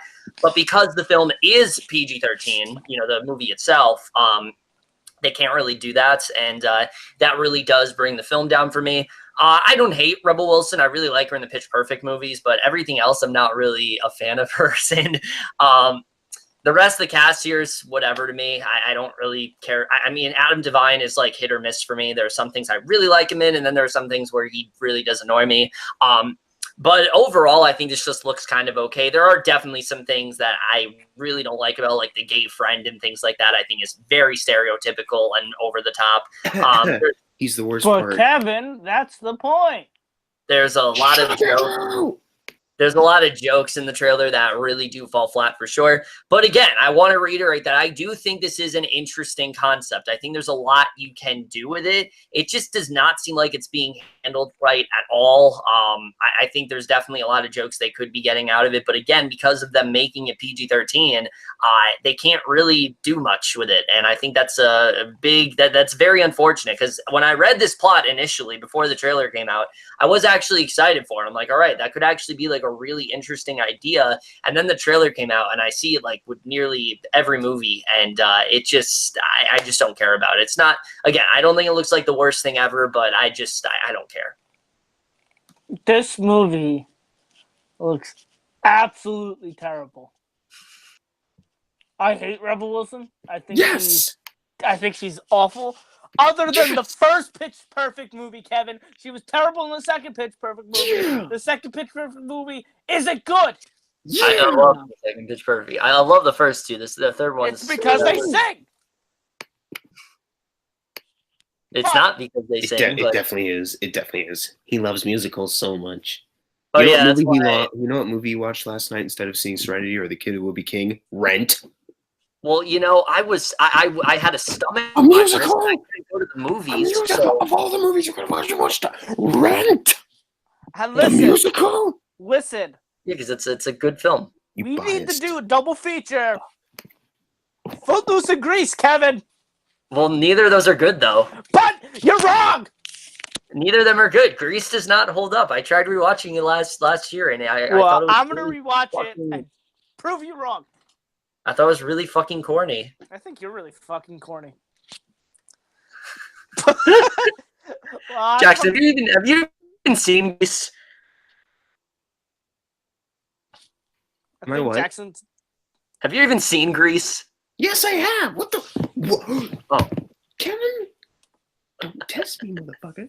I thought the I joke will was going to be shoot you in the out, face. I haven't seen either movie. I will kill you. I haven't seen Footloose. Oh, okay. It's not. Okay, we definitely need to watch Footloose. But all right, Isn't It Romantic looks really bad. I mean, if Rebel Wilson was in the movie, I may be more excited for it. But the fact that Rebel Wilson's in it, and as Jackson says, dollar store Chris Hemsworth, that doesn't give me hope for this movie. If there were better people in this movie, I think it could work. And I also agree with Kevin, if this was rated R, it could probably work. Yeah, because they could definitely make fun of a lot more tropes and things like that. But yeah. Because it's PG-13, they can't do anything. And I think they could do the whole, it's PG-13. Yeah, because then they could like make fun of it, but they can't do that because they could be like I feel like if it was like rated R, they could do stuff in a rated R movie, but be like, shit, it's a PG-13 movie, we can't have that. But if the fact that Rebel Wilson's in it, the trailer just fucking didn't impress me at all. And this movie just is giving me bad vibes. So I'm like, this movie just probably isn't going to be good. So. Yeah, so Isn't It Romantic? It comes out on February 13th. For some reason, I don't know why it's coming out then and not fucking February, whatever the other movies come out. 14th, Valentine's Day. Yeah, February 14th. This next film, though, going back to films that don't look very good, we have a very, very necessary sequel that Andrew's going to introduce. Listen. All right, first off, the movie's Happy Death Day to You. I was stuck reliving the same day over and over again until someone wearing a baby mask murdered me on the night of my birthday. Turns out it was my roommate Lori. I kicked her crazy ass out a window and killed her, which broke the loop. But now I'm living the better version of my life.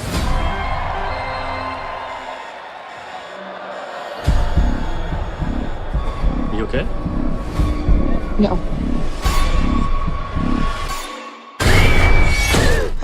Oh, hey, you're up. I folded your pants for you. No way. Dude, did you hit that or what? I don't believe this. It's Monday the 18th again. Honestly, in all seriousness, I actually quite like the first Happy Death Day. Yeah, same. It surprised me a lot. Happy Death Day, by all means, looked like it was going to be garbage. Oh, yeah. And actually surprised me a lot. It is, I don't know if it was quite my most surprising of 2017, but Happy Death Day was something that I thought was done very, very well. And then the best way to describe Happy Death Day is that it is, in my opinion, a cross between Scream and Groundhog Day. And that's what initially kind of, threw me off about this film, is because I felt like it's ripping off both of these movies. But it ended up doing the Groundhog Day stuff like phenomenally, in my opinion. But the Scream stuff is what dragged it down. But I heard we were getting a sequel, and I was initially groaning like everybody else. But I got to be honest, I didn't hate the trailer. Actually, I had a lot of fun watching the trailer. And I do think this movie has a lot of potential to be a lot of fun like the first one. Because you have the original director coming back. And you have the I don't know how much of the original cast, but it's all they're all coming back. All the original they're all cast. back. So Yep. I think this has the potential. Am I saying it's going to be good, or am I excited for it? Kinda, yeah. I'm more curious to see how they do it. I like how I believe it's the next day she wakes up, and that it's repeating the next day rather than the same day as the first one. I'm pretty sure it's the same day. But I actually kind of want to see this. I think it has, again, all the potential in the world to be very fun, as long as it's a fun movie. Yeah. Because let's be honest, it's not going to be the fucking Godfather of fucking movies. No, of course not. But I'm just, hoping that it's good. I mean, I'm always hoping every movie's good, because why would you hope a movie be bad? But I'm really, really kind of looking forward to this. I think this looks just a lot of fun, in my opinion. I know I'm in the minority on that, but honestly, it looks fun to me. All right, so here's the thing. You guys remember that I was absolutely dreading the first Happy Death Day. I thought it looked like one of the worst movies of 2017. I watched it, and the film really surprised me. I thought it was actually really clever and different. I thought Jessica Roth gave a very strong performance. It was able to take its initial concept and kind of like flip it on its head and do something different with it. And I really did love the first one a lot. And when a sequel was announced, I wasn't necessarily like against it. I was like, all right, let's see what they can do. But then I watched the trailer, and at first I was enjoying it until we realized that this is literally just going to be a retread of the first movie. If you guys don't know, the reason this movie exists is so they can answer all like the questions that people had in the first movie that I really didn't have at all. Like, I guess there are just a bunch of lingering questions that people want answered, and they want to answer them here. And look, I don't have a problem with that, but I feel like there's a much more creative way to do that than to literally do the first movie again. It's literally the same exact day. I get it that she's more hostile. I get it that she's, a little more aware of what she needs to do. But it seemed like we were over this. And I'm really worried what this movie's going to be. It's going to be like, oh, everything in the first film, yeah, that was all shit. That's not actually what was going on. Just completely discredit that film. This is actually what was going on. This is actually the killer that was after her. Like, to me, it seems like they're trying to say, oh, the first film, that's not actually who was the killer. There's someone else out there, and I don't like that idea at all. Again, I really think Jessica Roth is a very talented actress. I am excited to see more of her. And I'll say this, I'm more optimistic towards this film than I was for the first. But again, that's because of how much I end up enjoying the first, which it still does surprise me how much I did end up enjoying that film. But overall, I really don't think this looks too good at all. Is it one that I'm absolutely dreading? I wouldn't say that, because again, I was really dreading the first one. And this one I'm not necessarily dreading. I just think it's very unnecessary, and it's disappointing because I think there actually were some cool things they could have done with it, and the fact that they're taking it in this direction, it just does not seem like the right way to go. Now, when Happy Death Day came out, I wasn't dreading it. I didn't think it looked particularly great, but I wasn't thinking like, this is going to be the worst movie I've ever seen, like Kevin or anything. But I unlike Kermit the Frog, what was that? Now maybe I need to watch this movie again, which I can, because some idiot gave me the digital download code. Thanks, Adam Haskell. But but when I originally saw this movie back in 2017, I was kind of disappointed by it. I just thought it was kind of mediocre, but there's a lot of things I did like about it. I did not like that they were going to make a sequel, though, because it just felt like a simple kind of throwaway movie. Like, yeah, whatever. Like, we don't need to expand on this at all. Like, it's fine. But now they're trying to, which is why they're going to go back to the first day, and they're going to expand the story some more. And I was like, oh, God, they're doing this now. And I was like, honestly, in the trailer, I was like, okay, like they're setting up like a new setting, like a new day so that she can wake up to. But then she woke up back in Happy Death Day 1. I was like, what the fuck? Like, so are they just going to dismantle everything they did at the end of Happy Death? Because it was like that she like made a lot of things right. She got that connection back with her father. Is she going to have to do that all over again? Yeah. It's like, oh, God, no. Stop, just for the sake of telling another, basically the same story, just we're expanding the lore now. The lore that we never really needed, but we have now. It's like, honestly, who cares if people are asking how is she able to do it? Is that something they never explained? Sure, but do you need it to really enjoy Happy fucking Death Day? It's literally called Happy Death Day. What the fuck do you want? Yeah, like it's very self-aware in that way. It's like I don't know. Honestly, it would have probably just been better if oh, you're just some weirdo person. We're never going to explain why, but this just keeps happening to you. People just keep trying to murder you. I don't give a shit. Here's the second one. Or but now what they're they could have doing. done is that, like, the beginning of the trailer, they flash in on like that Asian dude, and like that he's kind of going through like a similar thing. Yeah, that's another thing that's weird. It's like, so like these guys are also doing it now. Like, what the fuck? Yeah, like, are they how connected in some way? Like, what's happening? Yeah, it's like I don't even know what's going on anymore. Yeah, like, But, why does this exist? You Why do know, we need it? like I said in the beginning, I might just need to rewatch Happy Death Day again. Maybe I'll like it more. I don't know, but all I know is the second one doesn't make me want to watch the first one again. So, Well, we are rabbiting the first one, so you can maybe join for that. Oh, fantastic! But either way, happy Death Day to you. Again, I'm not necessarily dreading it. I don't really understand the point of it at all. It's a very bizarre sequel, or at least it's seeming that way. But it does come out on February 13th. Now we get to another film that does come out on February 14th that I was initially not really that excited for, but now I'm a little bit more optimistic on it, and that is Alita: Battle Angel.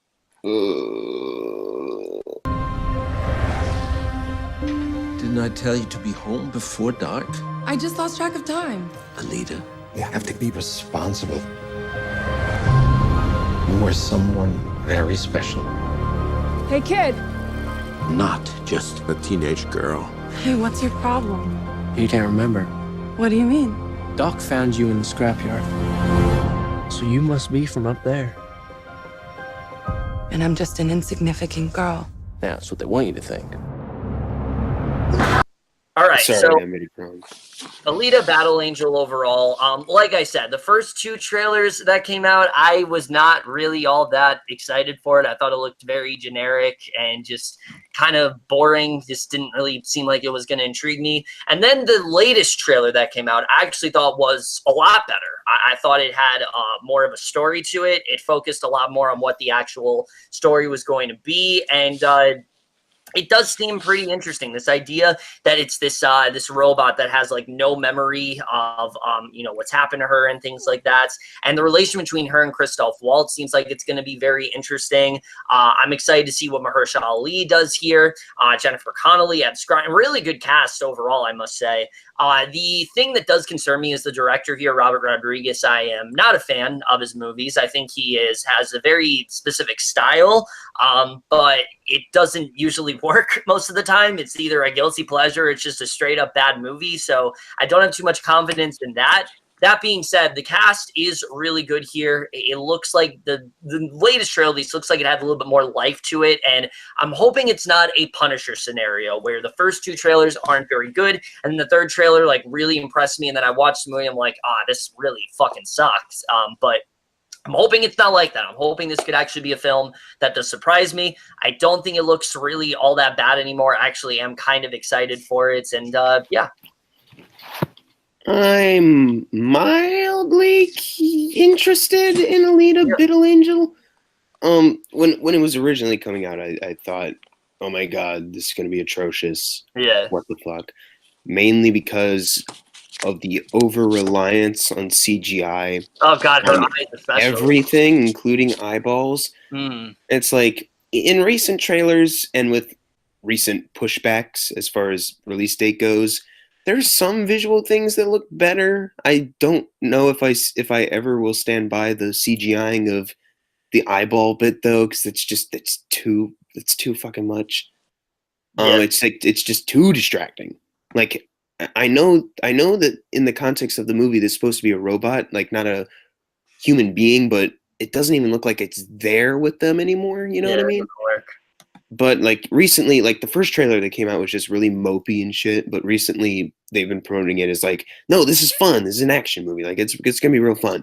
And maybe it will. Like when you're doing CGI, you can do a lot of creative stuff with that tool. But I don't know. Just Robert Rodriguez doesn't really have much of my interest, anyways. And just I'm not really that interested in the movie overall. There's nothing about it that's really clicking with me other than maybe the action scenes can work. So, I mean, we'll see, because I heard at a very early screening that people really liked it. So maybe it's a masterpiece, I don't know. Got to listen to all these advanced screenings. Also, I love how like they're highlighting James Cameron as like the creator. Oh yeah, I just saw like from the producers that brought you Avatar, Titanic. You love that? Like the oh my writer. god, I do. He's not I even gotta go see this movie. Yeah, he's not even the one helming it. It's like Robert Rodriguez who's directing it. Just put from the director of co-writing it with literally someone else. every Spy Kids movie, and they'd be like, "I'm out, not seeing this." Are you kidding? I would totally see it if it's well, never mind. from the director of the Spy Kids movies. Like, Yeah, fuck I'd be hyped. That's my childhood right there. No, my childhood is Kevin. Not the Spy Kids movies. No. But all right. I guess I'm the only one that doesn't think this movie looks good. Mm-hmm. The second trailer didn't interest me in the movie. I thought that it just, kind of looks generic. It was better than the first one because the first one made it look bad. But I mean, this one to me makes it look like it's mediocre. And I wish I was excited for this because, again, why would I want a movie to be bad? I'm just not looking forward to this one in the slightest. All right, so Alita Battle Angel, if you are excited for it, does come out on February 14th. Hopefully this is a film that actually is pretty good and wasn't just a film that was pushed back because it sucks. But yeah. All right. So the next film we get to, though, we switching gears from a week that really doesn't look all that great to potentially, I think, one of the strongest weeks or the strongest week of the entire month for sure. With this next film that we're going to talk about on February 22nd, which Jackson, I know you've had to introduce a lot of shit, but it's all worth it for this one, man. It's all worth it for this one. All right, I can't wait to introduce the worst of the bunch, easily. Honestly, this is my most. I alluded to it earlier. This is my most anticipated film of the year so far. I know there's other stuff that I probably aren't aware of right now, and I'm just going by my Letterboxd list. What's in Hollywood? Yeah, I haven't even updated it with that yet. My bad. But I'm really excited that this movie is gonna push Alita Battle Angel out of the weekend. Once Upon a Deadpool. Shoot! Wait. Sorry, that was December. That was December. No, that's what was gonna happen. That's right. They got another Deadpool movie planned. It's fine. It's actually the greatest film ever made. How to Train Your Dragon 3: The Hidden World. We did it! The world's first dragon Viking utopia. Your utopia, maybe. Mine's less crowded and more sanitary. Hey, bud, wait up! Oh my God, he's not the only one. She's a light fury. Oh, sorry. Did she just disappear? To the best. You forgot to say the colon. My bad, colon. Okay. I really love How to Train Your Dragon 1 and How to Train Your Dragon 2. I haven't seen that in like 4 years, but I remember really liking it, but I think I do need to watch it again because I was a dumb little kid when I saw it. Not really little kid, but I was 13 actually. But movie, I was still little. But as someone who's been a really big fan of what they're doing with these dragon movies, and just someone who's been waiting for a third one for a while now, this looks like a beautiful movie. Like a really touching, beautiful end to this trilogy that's actually more emotional and deep than you'd really expect from a movie called How to Train Your Dragon. It's like what they were able to do with this character Hiccup and even the dragon himself, Toothless. Like it's really powerful stuff, man. Like there's a lot of fantastic things in these movies, like the action sequences, the visuals, the designs of the dragons, even the characters. Just voice acting wise and design wise, just everything just feels so lived in and rich, and I'm very excited to see how they end this trilogy because it looks very beautiful and epic. If I had to have a concern with this movie is I'm afraid that the villain might lack, but that we'll have to wait and see for the movie because it seems like so far he could be really intimidating. I'm just worried for like a Marvel situation where it seems like they're intimidating, but then they're not. they're just kind of generic. I hope that's not the case because I think they did a pretty good job with the last movie's villain. I could be mistaken though, because like I said, I was 13. But I just hope I hope they really end this trilogy correctly, hit the nail on the head, and just give us a beautiful send off. And I'm so jealous that I don't live in Australia where this movie released early, but I am seeing it next Saturday, so I'm pretty excited. All right, so oh yeah, by the way, guys, it's not going to top the Emoji Movie though for the best animated film ever made. All right, whatever. How to Train Your Dragon in the World. I am obviously hyped for this film. I love the first two, especially the second one. I thought that was just such a well-done film. And what I love about these films, DreamWorks is a animation studio that's very hit and miss, but when they hit, they absolutely hit. And I think that How to Train Your Dragon is probably the most authentic of the films that they have. They just really are very mesmerizing to watch in terms of the animation, but also the characters are just so rich and they do such a great job with them. And I think this film probably has potential to be the best. It seems like it's going to be a really emotional conclusion. I don't know how this film ends. Please, anyone in Australia, do not tell us how this film ends. I know you've already seen it and I've heard it's amazing, but do not say anything else. Either way, I'm hyped. Everyone else has said what they needed to. I think it looks fantastic. Easily my most anticipated of the entire month. If it wasn't for a couple other films, it would be my most anticipated. But it's definitely pretty high up there, and one that I just, the more I see of it, the more I just need this movie now because it really just looks incredible. All right, so the Lost World of the Dragons. Yes, Jurassic Park. Jurassic Park, The Lost World. How to Train Your Dragon, fucking Fallen Kingdom. But How to Train Your Dragon 3. Oh, no. How to Train Your Dragon 3 is easily one of my most anticipated of the entire year. Because of how phenomenal the first two were. I mean, I think they're both great animated movies, and this has, the potential to be a great animated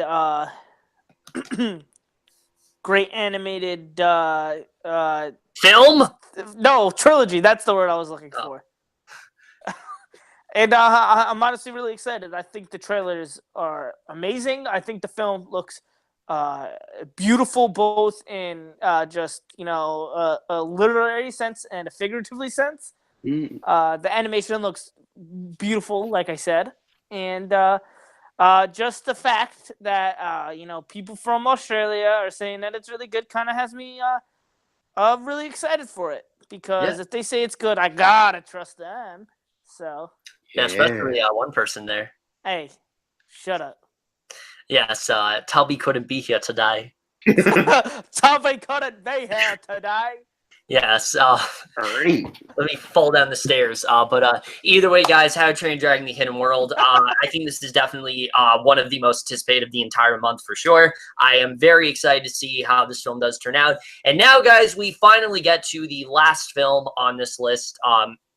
One that I actually am very interested in talking about. However, one person here insisted that he introduce this film, and the last one we're going to, fitting way to end it with Andrew here.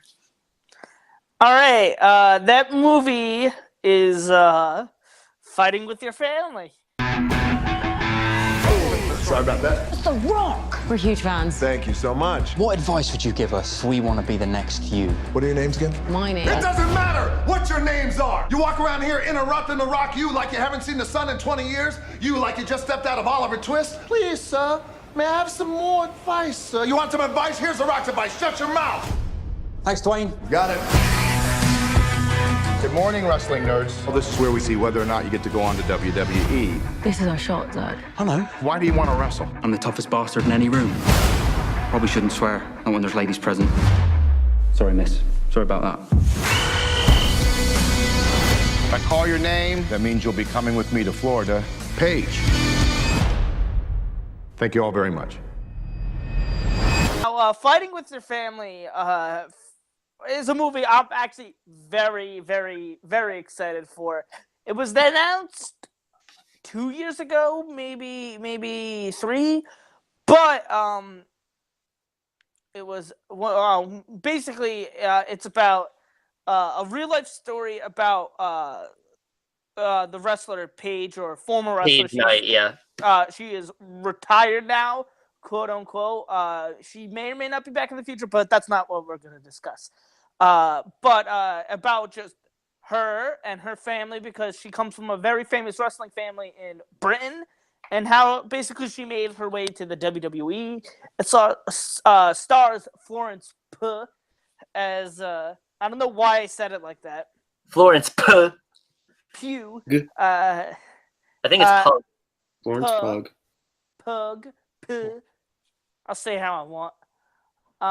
But it stars her as Paige, and she looks honestly very good. She doesn't look like a spitting image of Paige, but has I guess the look down of the pasty white girl with black hair.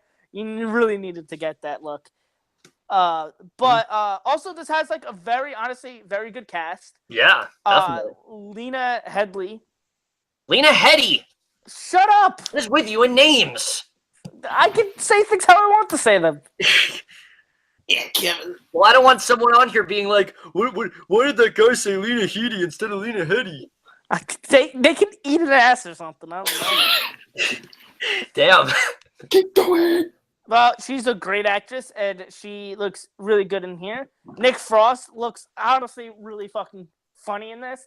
Yeah. Especially when in the scene where The Rock calls him and goes, this is The Rock, and does his rock stuff, and he goes, yeah. And I'm the king of. I forget what he says, but he basically says, and I'm like Vin Diesel. Vin Diesel. Oh yeah, and I'm Vin Diesel. Yeah, that's a really funny joke. And then that's great. Vince Vaughn's in it, and he looks like has a nice small role. But The Rock, I mean, he's playing The Rock, so I don't really know. He's not really acting, but I mean, you could say not really. But The Rock, it looks just great because what he's most known for in wrestling, at least, is his talking ability. So it looks like probably the director was like, you know what, Rock, you do you. Say whatever you need to say. Yeah. So that and the trailers just look really good, and I'm very interested to see how this movie turns out. I'm very excited for this because I'm a huge WWE fan, and I like Paige a lot, and I'm very interested to learn more about her. As someone who really does not care all that much about WWE, this trailer really kind of came out of nowhere for me. I wasn't really expecting much from it, but I've seen this trailer multiple times now, and it's one of those trailers where like there's a few trailers I've talked about here where like they play a lot, and I'm kind of sick of them.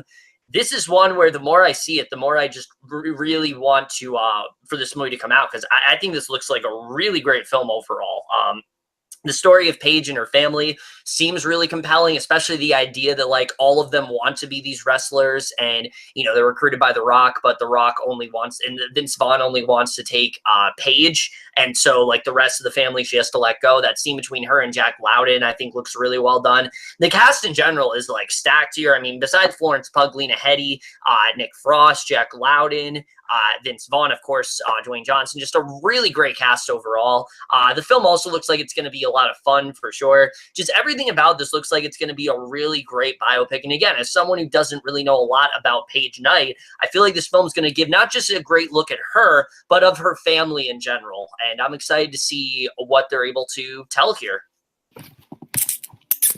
Okay, it's just kind of whatever to me, I don't have a big interest in wrestling like at all, so I could honestly kind of care less about a movie about the sport. So I hope they don't focus on that too much. I know Dwayne Johnson's producing it and he's playing himself. I'm a good actor. Let me put myself in the movie.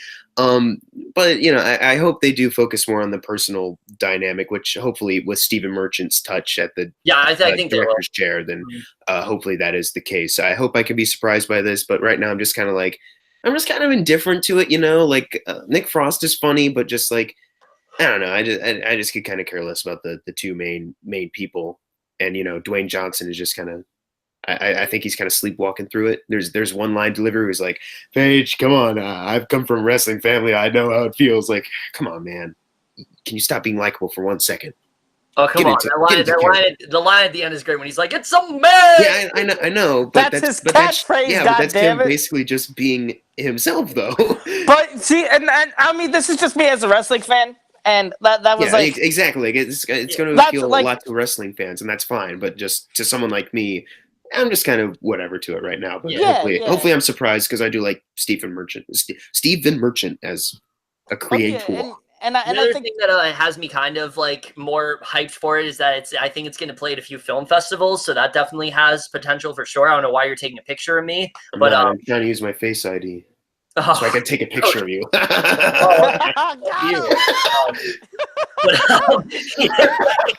If you guys are excited, fuck you. I actually hate you. Whoa! Wow, that's racist. If you guys are terrible way to end the show. Fighting with my family like I constantly do on this. I'm constantly fighting with my fucking YouTube family on here. Wait, who says we're family? Yeah, who said we were family, Kevin? Yeah, I get paid to do this.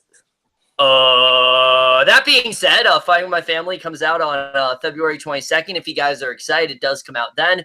And with that, guys, we are done with this movie preview. A lot of interesting films coming out throughout the month of February. Definitely a better lineup than January for sure. A lot of things I'm definitely very excited for. But before we end off here, let me just let these two fuckers say whatever they want. First of all, he was very obnoxious throughout this entire video, constantly just having these big, ridiculous reactions to basically everything I say. So, what do you want to say before you leave, Jackson or Barack or whoever wants to come forward? Well, here's the thing. I might have been obnoxious and really irritating to you, but at least you didn't send the link to this Google Hangout to the main chat so that anyone could join it, like in that one movie preview, like from July. Do you remember that? Oh yeah, I mean that was a while ago. But in all seriousness, thank you, Kevin, for having me on. It's a lot of fun to do these. Have fun being here, and I can't wait to be here again at some point, whether it be in December or another month before. I'm not really sure what you got planned, but you know what, man, I'm available.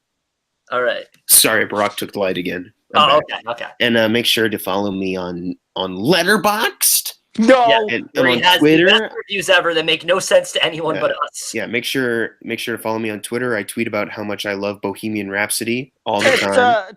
True fact. And that's it. Yes, it's his favorite film of last year. He's been lying to all of you. Okay, and now it's time for me to end things off. But yeah, you guys can follow me on Twitter too, where I talk about how much I hate Green Book because fuck that movie. Oh yeah, fuck that. Yeah, fuck that movie.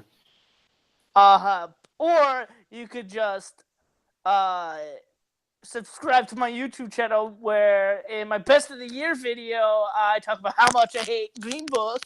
But seriously, please subscribe to my channel.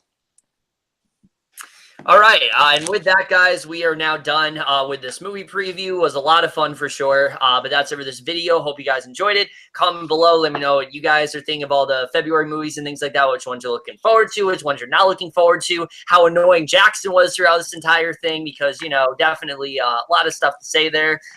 You know, Andrew not knowing how to pronounce names, a lot of fun stuff overall. But that's it for this video. Hope you guys enjoyed it. I don't know why we're dancing here, but we'll see you guys in my next video, and I will see you guys for that. Okay, bye. You look goofy.